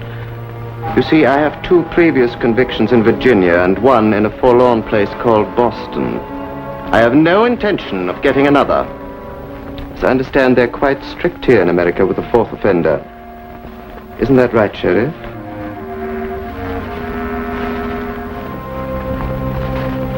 Now, don't be such a bore, Sheriff. It isn't as if I were taking any of your money. You have no reason to be sullen. Believe me, Vint, I didn't know what he was. You sure pick up with the darndest friends.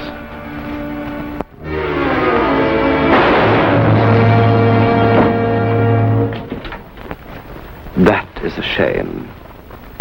And I thought he was such a good judge of human nature. And to shoot him with his own gun. I must enlist your aid once more, Mr. Bonner. I'm sure you won't mind this last time. What about Lacey? An admirable thought. He is not that badly hurt that he couldn't wait a moment while I make an appropriate exit. Would you kindly incapacitate our friends? You must admit it would save further unpleasantries. I do so detest bloodletting. Would you gentlemen mind standing back to back?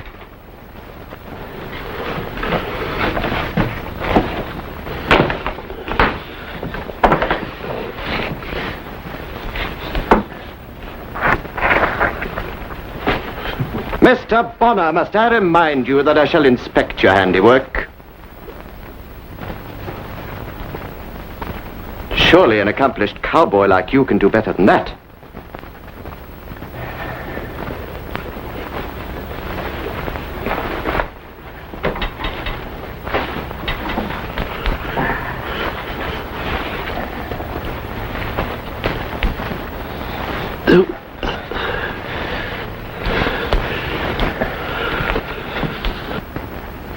That's better. Mr. Askins, I noticed today that your horse seems to be stronger than mine. I'm sure you won't mind the trade. How far do you think you'll get?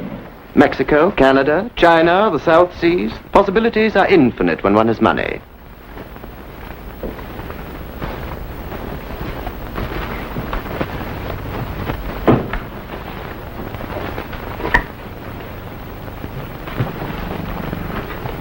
After you, Mr. Bonner.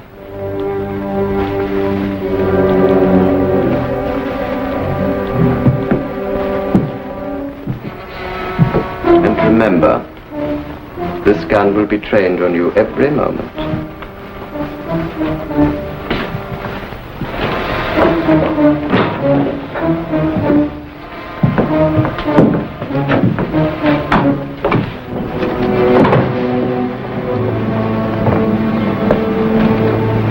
One more favor, Mr. Bonner, and I'll trouble you no longer. You'll give me a leg up as you did before. And, Mr. Bonner, I trust you will be discreet and attempt no heroics. I would so dislike putting an unsightly hole through your head. Now make it snappy, old boy. My time for goodbyes has just been slashed to the bone. The reins, please.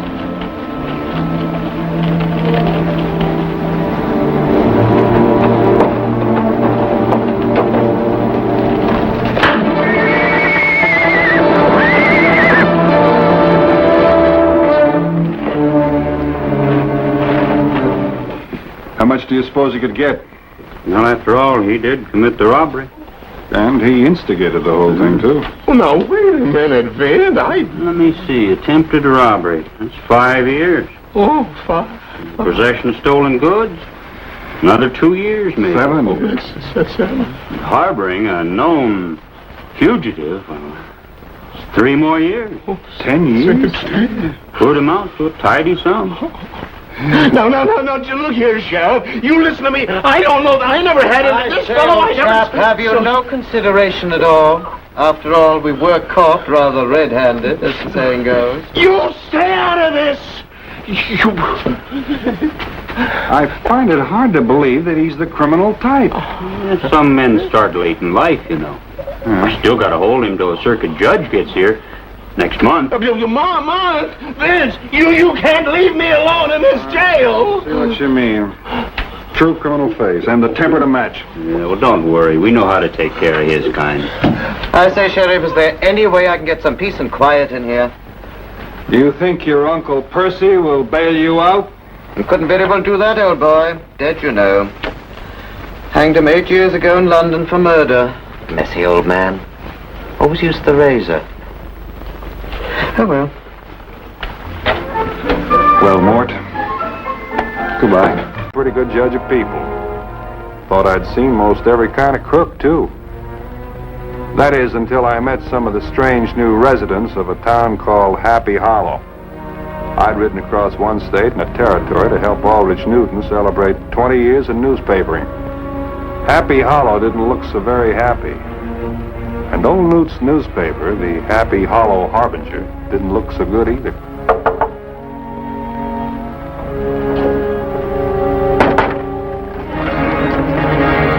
Hello, Vint. Am I glad to see you?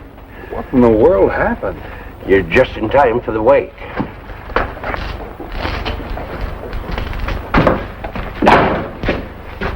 Well, is this the way you celebrate 20 years of newspaper? Vint, I just crusaded myself right out of business. Tell me about it. Remember Blair Weeks? Sure, I remember him. Used to do all his arguing with a six-shooter. Oh, he's come up in the world. Even as a pair of hired guns working for him. Yep, he's got this town right in the palm of his hand. Well, how about you? Anybody on your side? The sheriff? The mayor? The sheriff? The mayor? You take a mayor with expensive taste, he needs a mansion more than we need a schoolhouse. You take a sheriff with an appetite like a horse, he needs a hotel more than we need a jail. And you take a judge who fights the roulette table by the hour, he needs a gambling house more than we need a church. Who's doing the pay? Cost the people $5,000. That's why I went in a crusade. Anyone backing you up? Oh, the town's in my side, all right, but when the mayor hired Blair Weeks to see him through the election, the whole town ducked for cover. When is the election? Took place last week. Got themselves re-elected by due process of crime. Thought I had him cornered last Friday. I printed a letter from the governor thanking the Harbinger for reporting the grave state of affairs here in Happy Hollow and promising to send a special investigator. When is he due in? He isn't. Governor didn't write the letter. I did. Now I'm out of business.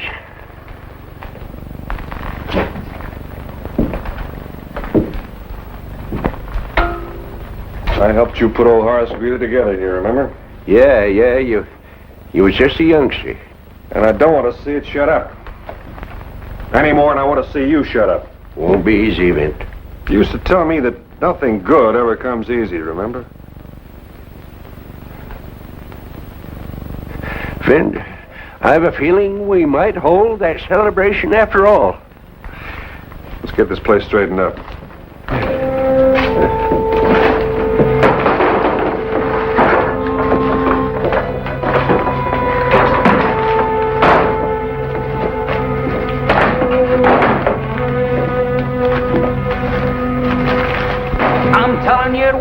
Bonner. I know how he looks and I know how he shoots. Well, the trouble with our sheriff is ever since old Newt pulled his bluff about that special investigator coming down here from the Capitol. How do you know it was a bluff? Like I was saying before the judge interrupted us, Vint Bonner's a sight more to worry about than any special investigator. Blair Weeks has 2 hole cards. Bonner's got none. Go fetch Bonner. You mean Blair Weeks, don't you? No, you fool, Bonner. Now go on. You know, if you was behind the roulette wheel, I'd say you were fixing for a crooked spin. I sure am. I'm hiring Bonner to get rid of Blair Weeks for me. Well, what for? Because I want my town back.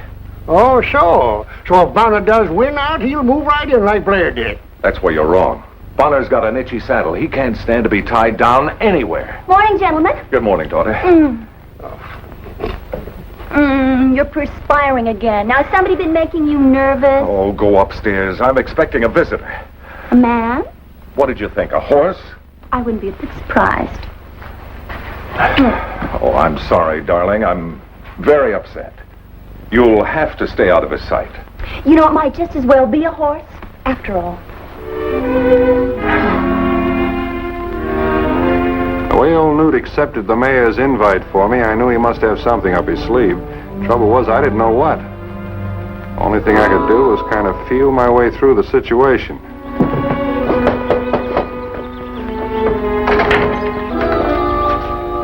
I'm Mayor Love, Mr. Bonner. Welcome to Happy Hollow. Thank you. I've already been welcomed. Oh, come on in. Come on in.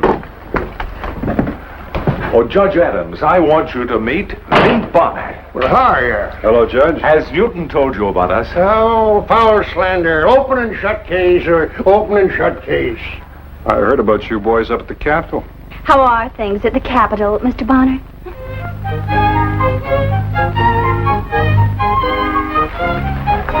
Rena, we're talking business. I know. Go to your room and don't interrupt.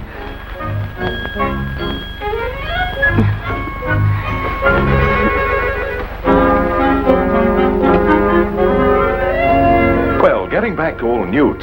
He thinks we're in league with one Blair Weeks and his gunman. When the truth of the matter is, we have to submit to them or they'd ravage our town. Oh, we put up with a lot. You just give me one good deputy, like yourself, and I'd show 'em who's boss around here. Or even a marshal of Mr. Bonner's caliber. The job pays better. Yes, and a marshal of Mr. Bonner's caliber could name his own price. And rate a bonus, maybe. I see. Well, it sounds like a job for a good man. I've got one.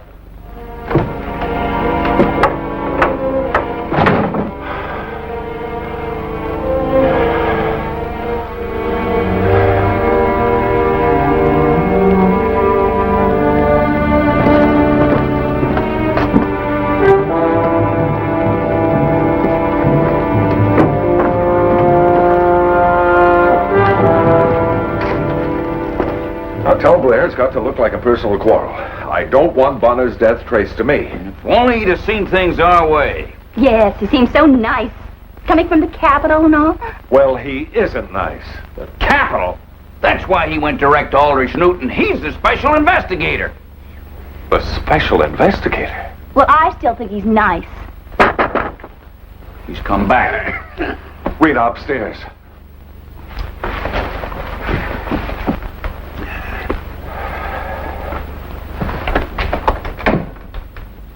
Oh, it's you.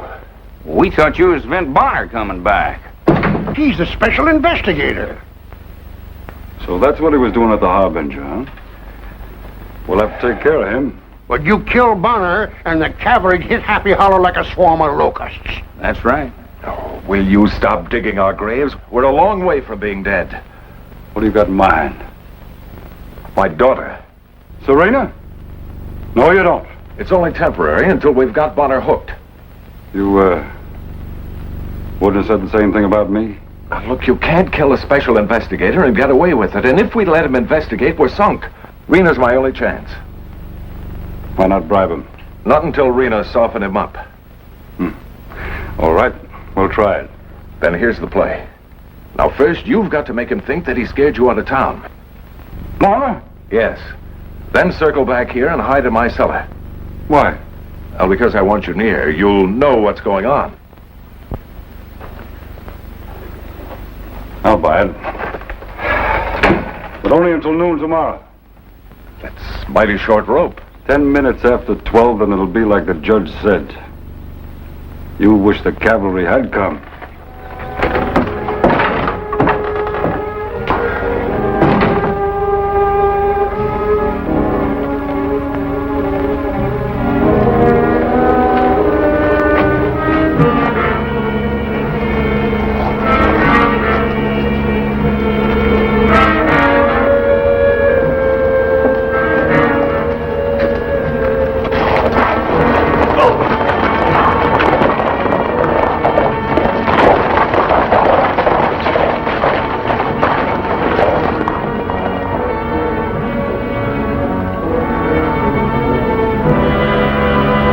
Takes the weight of the world right off my shoulders. What do you suppose made Blair Weeks and his men leave town? Why, he saw Vint Bonner and got scared. It's that simple. There's Bonner himself. Well, Happy Hollow owes you a vote of thanks, Mr. Bonner. Now that jail is as broken down as your office. Yep, you can break out of one as easy as you can break into the other. Now, I know what you're thinking, but with Blair Weeks gone, I can talk freely. I'm not interested. Mayor's entitled to respect, Vin. That's right nice of you, Newt. Will you come to my house alone? Of course he will.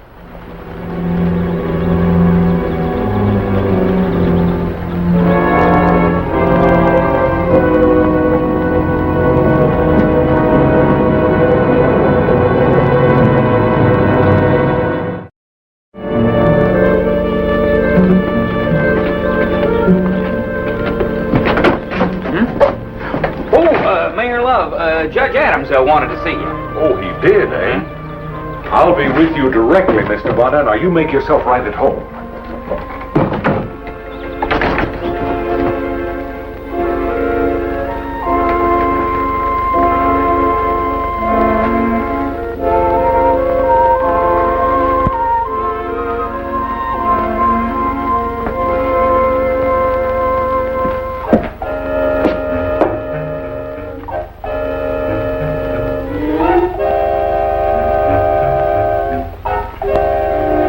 Why, it's Mr. Bonner.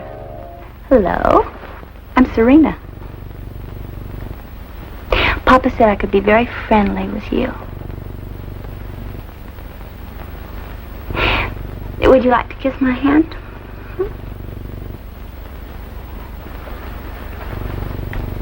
Afraid I'm not the type. Well, whatever type you are, I like it.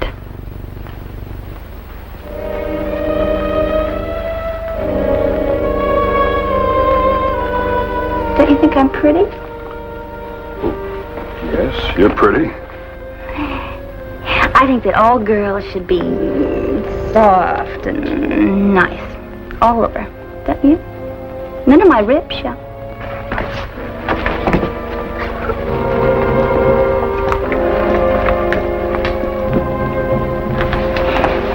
Sit down.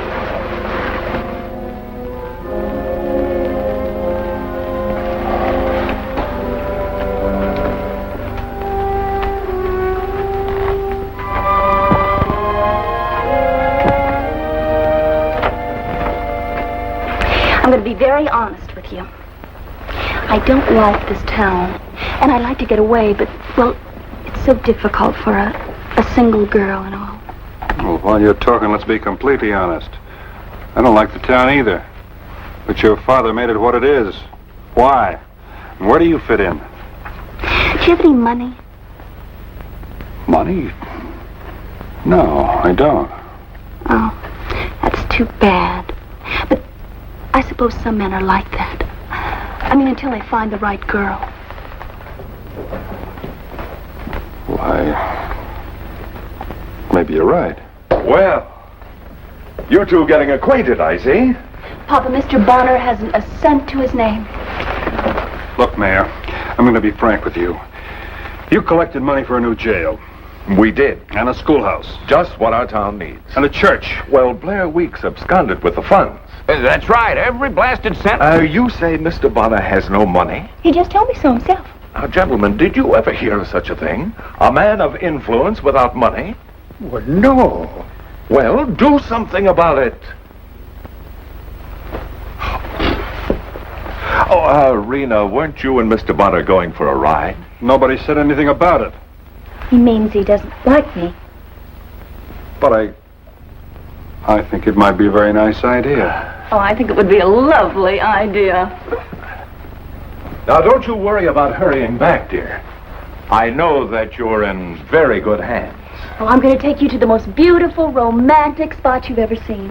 Hey! Greatest piece of luck I ever saw. 8 sevens in a row. And it's yours, Bonner. All yours.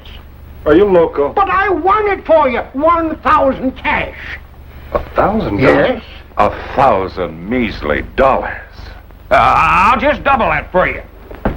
Rena goes only to a man of wealth and influence. Well, it seems as how Mr. Bonner has a mind of both. Especially influence.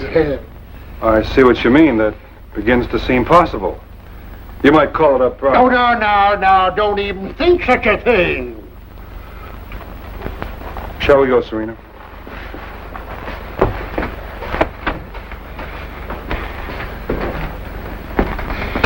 Special investigator sure come high.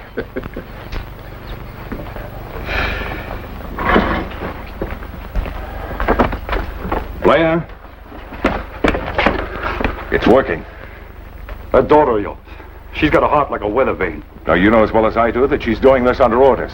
She don't act to me like she's making any sacrifices. We'll play it my way as long as I'm in charge around here. All right, you're in charge around here. Till noon tomorrow.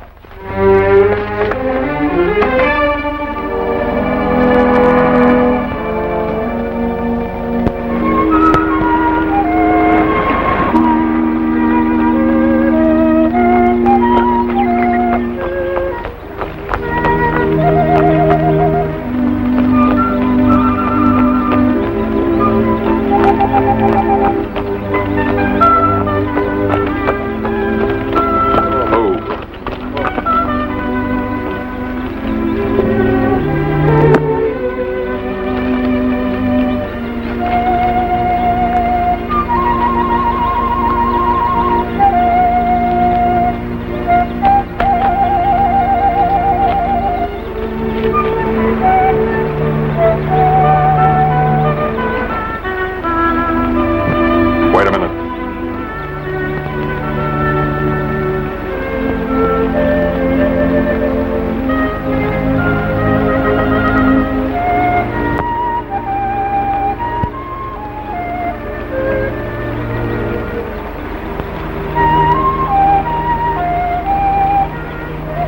Serena, we were talking about being honest back at your house. Yes. Tell me something. Do you like the life that you and your father lead? No. I mean, all those men that he makes me be nice to and everything. That's why I want to leave. I could go anywhere with a man like you, Vint. Or, Blair Weeks? No. Tell me about Blair Weeks. I could tell an awful lot about Blair Weeks. To the man who'd take me away from here. I see. Almost 9. You'd think she'd show a little consideration. Wait till I get my hands on her, and him. Now, just be patient. I'm running out of patience. This doesn't mean that Rita ran out on us. There, she didn't. Rena, is he hooked? Got him primed to leave town? Well, where is he? What did he say? Did he promise anything? Well, Rena, speak to me. She didn't, huh?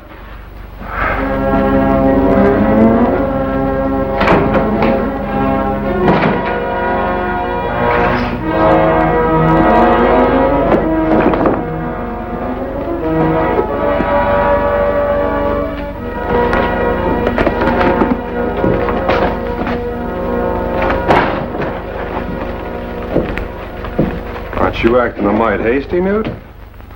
Now, sit down here. I got a few things to tell you. I'd feel a sight better if you'd let me call in some mannequin first to back you up. No, Newt. We'll do it my way.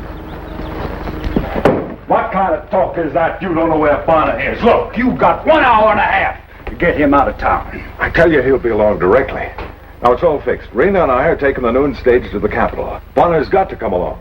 What do you mean, got? Well, because he's human. Vince, you naughty boy. Now, where have you been? Now, sit down. That floor up there is a regular sounding board. That's fine. That's fine. So you keep talking good and loud or I'll know the double cross is on.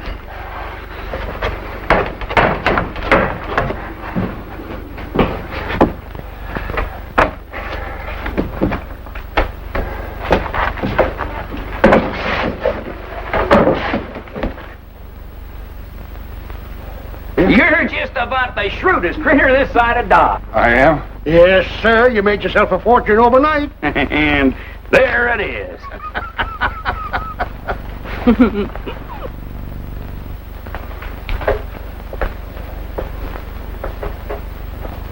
Well, I guess I am kind of smart at that.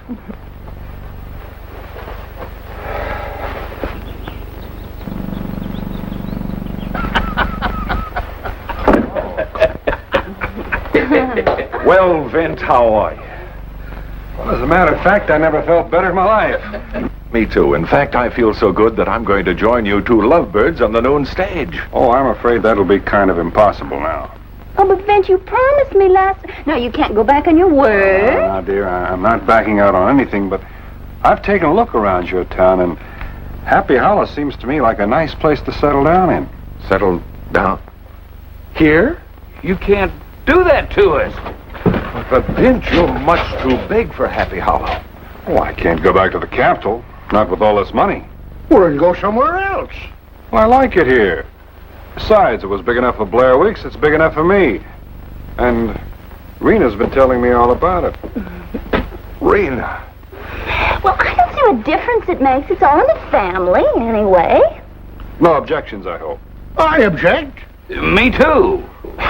Serena, how could you do this to me? Because Vint and I are in love with each other. He can hear every word you say.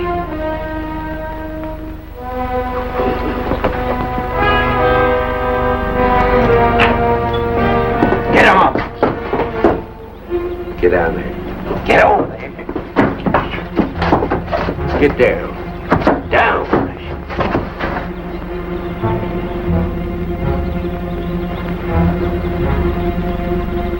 Do you know who's in the cellar? I warned them. Well, you know you're asking for a showdown, don't you? Well, it's 3 against 1. This isn't any of my fight. I never thought you were a coward. Both of you, get out of here. Do you realize what it means to double-cross Blair Weeks? Yes, Your Honor. That's what it means, Your Honor. Serena, get out. I'm not leaving. I'd just as soon shoot right through that no-good double-crosser. I'm going to start shooting at the count of 3. 1, 2.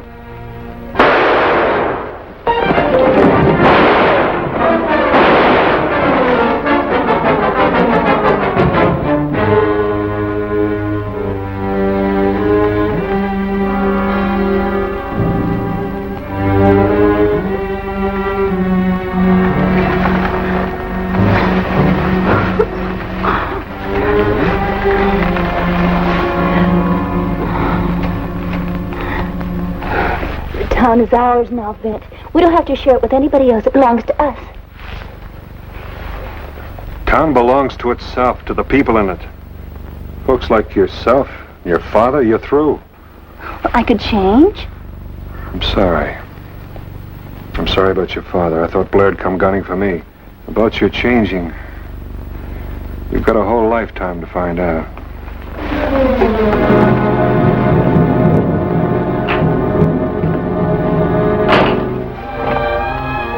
Took the town a little while to recover, but old Newt made a very good mayor. And my bribe money went quite a ways toward the new schoolhouse and the jail, not to mention the church. Serena, I heard that she'd applied for a job as a school teacher. Didn't fit somehow.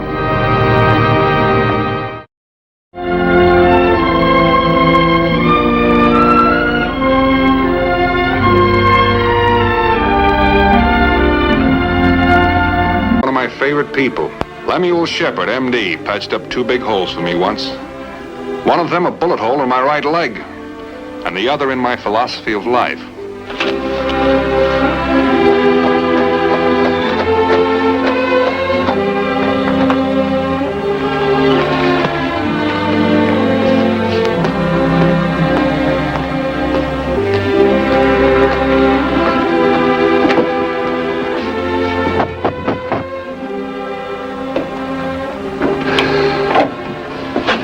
Yes? Doc Shepard? Why, Vint. Vint Bonner, you old scallywag. Where'd you come from? Come right in this house. Well, am I glad to see you. Let me look at you. Ah, you look good, boy. Feel You pretty put on good. some years, 5, 10, how many? Well, I don't know Well, exactly. It doesn't matter. Say, you hungry, huh? Well, I could eat something. That's a foolish question to ask. Now sit down, I'll fix you something to eat. What's it No, about? wait a minute. How's the leg? Oh, it's been all right, hasn't it? Sit down. Come on, get the boot off. Let me see it. All right, Doc, but I tell you, it's perfectly all right. I didn't do you any favor, son. What do you mean? It's a bad scar, clumsy surgery. You shouldn't be able to see that at all. Look, it's all right. It never bothered me at all. As good as new. Well, I see what I've got to eat. I ain't got much. People around here are peaceful and prosperous now. They pay in cash. You know, I miss that beef and pork and the grub I used to get paid with. Well, I'll see what I can rustle up, son.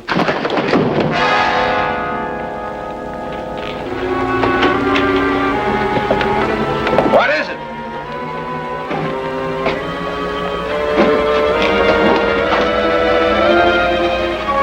Who is this? I don't know. It's the boy, Vince. He's had a terrible beating. Someone just drop him here? Wait, Ben. I'll need your help. I gotta get him inside. He might be hurt bad. If anything's broken, I don't want to compound it. It's a wonder he's still alive. Couldn't he have fallen down a bank or off a cliff or a horse or something? Then I've been treating kids for accidents like that for 30 years. No, siree. This boy was beaten. What kind of person would beat a boy like this? I don't know.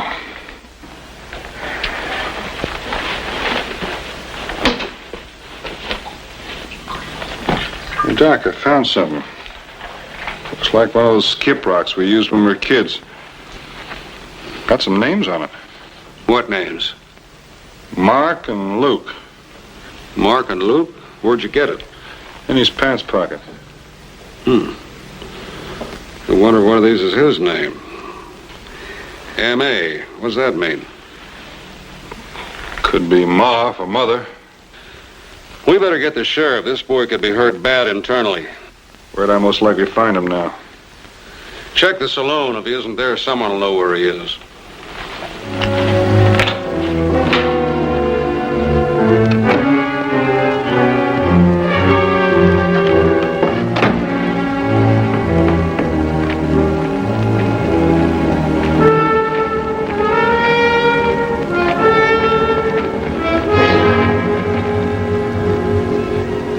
How about it, Mayor? Nope. I'm pretty sure he doesn't belong to anybody in this town, and I know everyone hereabouts. Sure looks like he took a terrible beating. That he did. I don't think anyone around here could have done it. We've had a real quiet town for the last few years. Vince, you better get some rest. I'll stay up and watch the boy. I'll do that. Tomorrow morning, I'm going to do some tracking.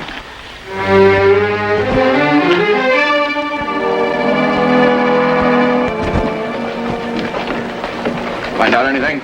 Not much. Few hoof prints. Anyone recognize the boy? No. Like I said, he's not from hereabouts. I see. Any change in him? He's got his eyes open. You mean he's conscious? No, I wouldn't say that. He just stares, almost as though he's in a coma. I see. Let's have another look at him. Mayor, have you got any idea when your sheriff will be back? Couldn't be before 3 days, maybe a week. I see. See you later. Be home if you need me. Good. He's coming out of it. Are you Mark? Are you Luke? Where's your ma?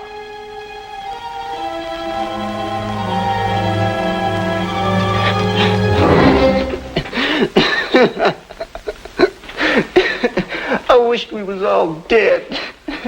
All right. All right now.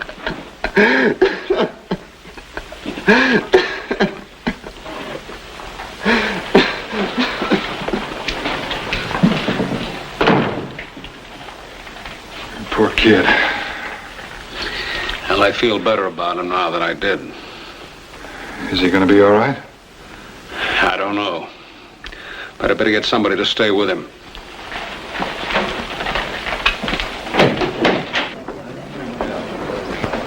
How is he, Doc?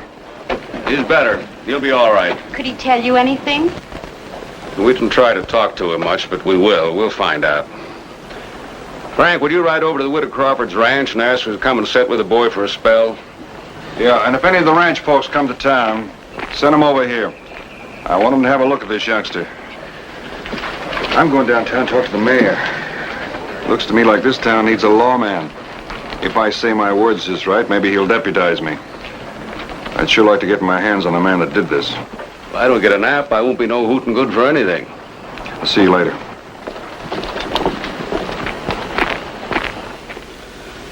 It ain't like you to go off half-cocked.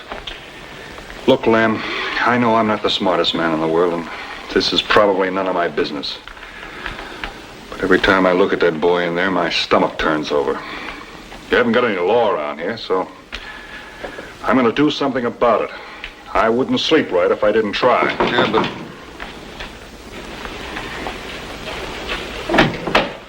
Yes? You Vin Bonner? I'm Vin Bonner. I'm Eli Edwards. I do some mining. I hear you have a boy here all beat up and hurt. You heard right. He's going to be all right? Probably, but it'll take a long time. He took an awful walloping. You know anything about it? No, but I've seen a real strange rig. Real strange. Where? Oh, about 6 miles out by Crickeshaw Creek Ford. Looked like a hearse instead of a wagon. What makes you think it had anything to do with the boy? Oh, I don't know. It was a real strange rig. I thought I heard a voice, too, singing hymn-like music. Then it stopped. I got kind of curious. So after I ate, it was dark, except for the moonlight. I thought I'd stretch my leg a bit. So I walked over toward the camp, and I got a little close. I couldn't see nobody around. You know, my eyes are not so good. So I got a little closer, and I could see some writing on the wagon. It said, vengeance is mine, saith the Lord.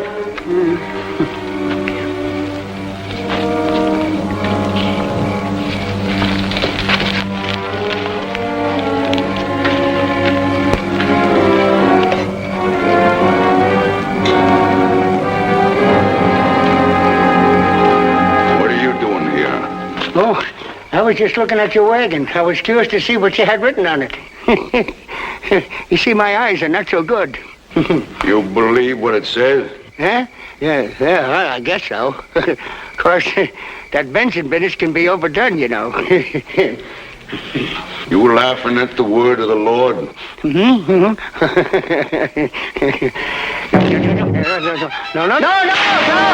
minute, no! Take it easy!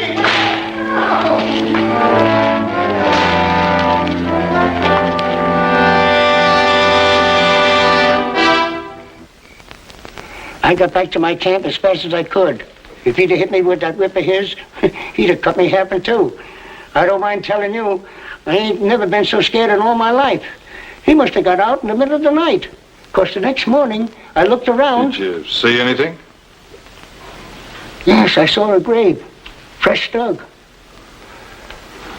Say, Doc, what would you say he was beaten with? How do you mean? I mean, a stick or a fist? Oh, I see what you're driving at.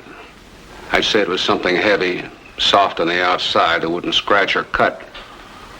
Like maybe the leather-wrapped handle of a bullwhip? The leather-wrapped handle of a bullwhip. Yeah, that'll do it.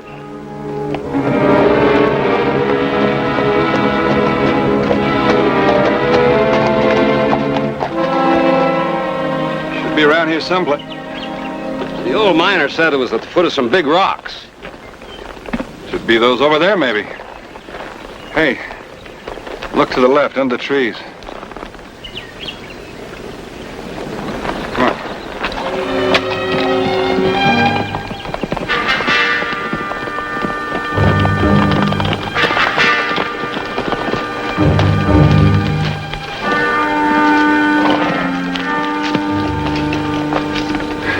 Well, there's the other name, Doc. Yeah? Luke. Same as on the rock. What's it mean, Vint? I wish I knew. All I know is it's got some connection. Well, there's only one thing to do. Open up the grave. Can't do that. I'm deputy coroner of this county. I've got the authority. All right. Looks like we'll have to use our hands. See if we can find a couple of sharp sticks.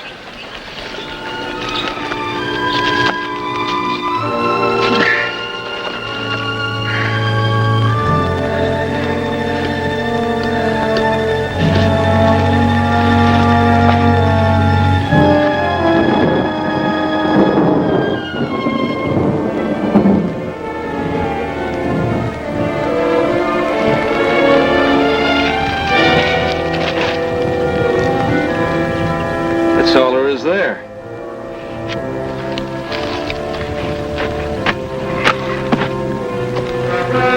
Nothing but hard ground under that. What do you figure it means, Vent? Can't mean but one thing. Someone wants to convince somebody else that Luke, if that's the boy, is dead and buried here.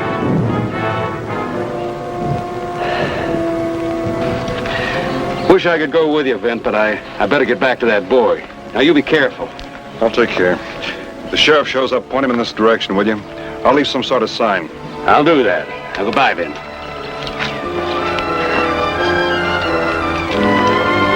None of this made much sense. An empty grave, a strange story about a stranger man told by a little old prospector. One thing I did know.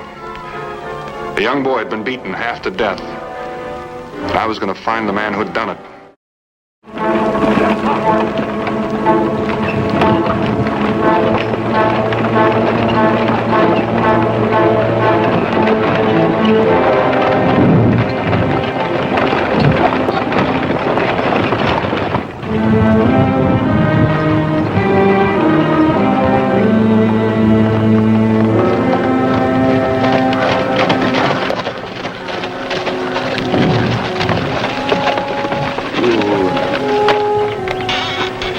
Get the water off the back of the wagon, woman.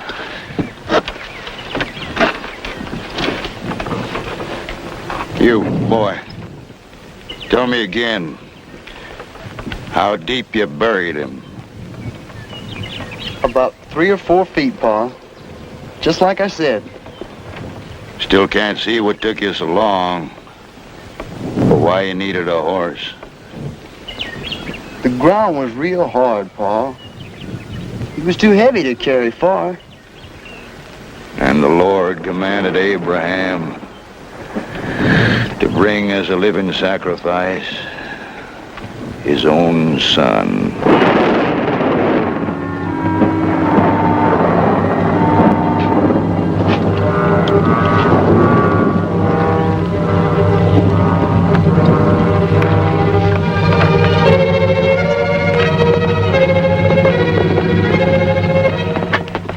Couldn't be too sure, but I guessed it had about a 12-mile start. If I was going to catch up by nightfall, I'd have to take a chance and try shortcuts. That wagon would have to stick to the low ground between the ridges. Scar and I could cross them.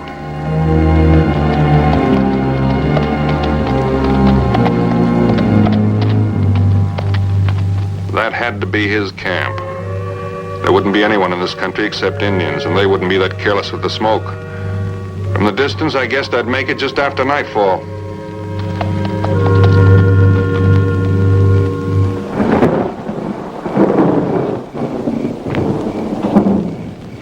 We will now have our lesson for the evening.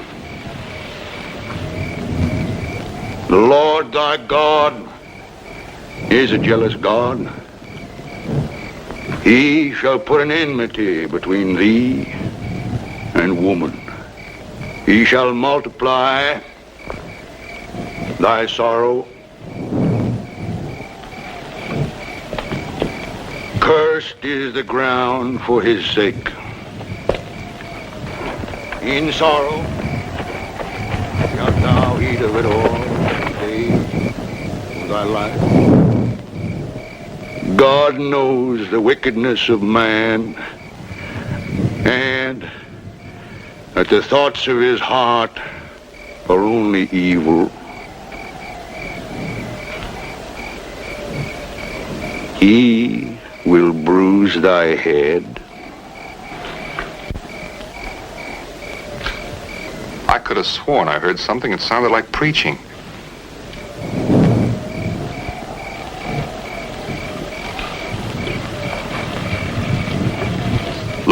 peaceable family having a peaceable meal. Threw me some. The wind in these hills plays funny tricks with the sounds of the night. Want to eat, woman? You too, Mark? 2 lashes each tonight. Was not so bad. For the good of your soul. Why? I don't understand why. I don't know quite why, but I decided to do something I'd seen animals do. Pretend I was hurt. Hello. Stay where you are, stranger. Who are you? What do you want? My name's Bonner. I saw the smoke from your fire. Thought I'd find some company. My horse threw me this morning. Don't mean to intrude, but if you'd let me use your fire, I could heat up some food.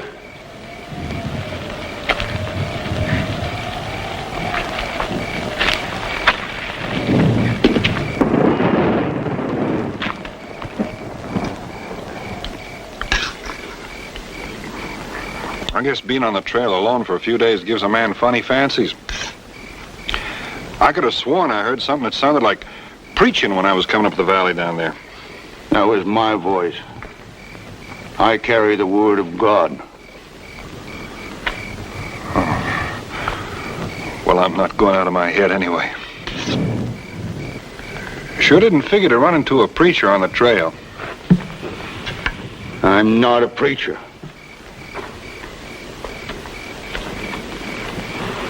I'm God's own man. Yeah. Well, it didn't sound exactly like regular preaching. Of course, you couldn't tell by me. It's been a long time since I was in church. I, too, was a lost soul. I, my family, until the word come to me. When was this? It was during the war, in which we killed and were killed. It was Antietam, Chickamauga, Gettysburg. It was when the ground was soaked with blood. It was when the hounds of heaven was let loose. It was then that God told me I was his man. And I was to be the instrument of his vengeance and his pain. We're all born to sin. We die in sin. And the only trial of man is pain. More pain. Sounds right interesting. Though I don't recall the Bible saying it just that way. Didn't I tell you I was God's own man? I'm above the Bible.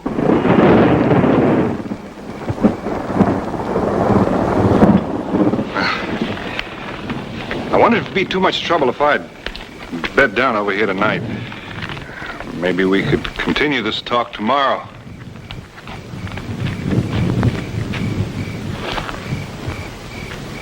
Yeah, I'd say that was all right. Much obliged. I'll just bed down over here in the trees. Firelight keeps me awake. Good night.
Was it you that dumped him on the doctor's porch, all beaten up?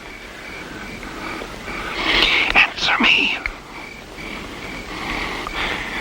Then it must have been you that buried the log.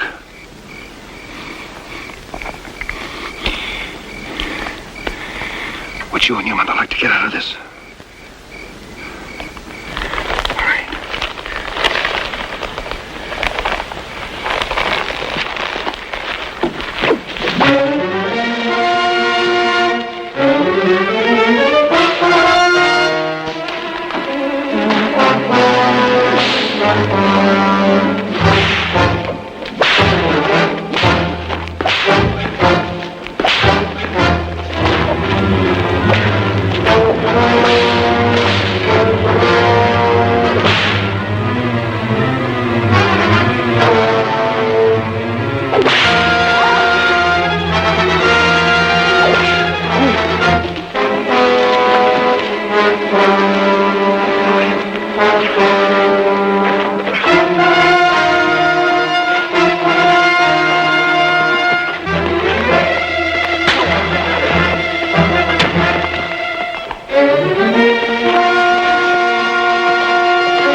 Drop that thing.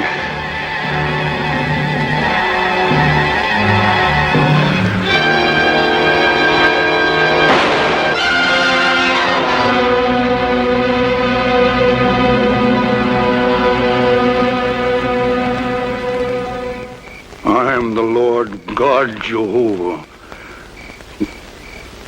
I am...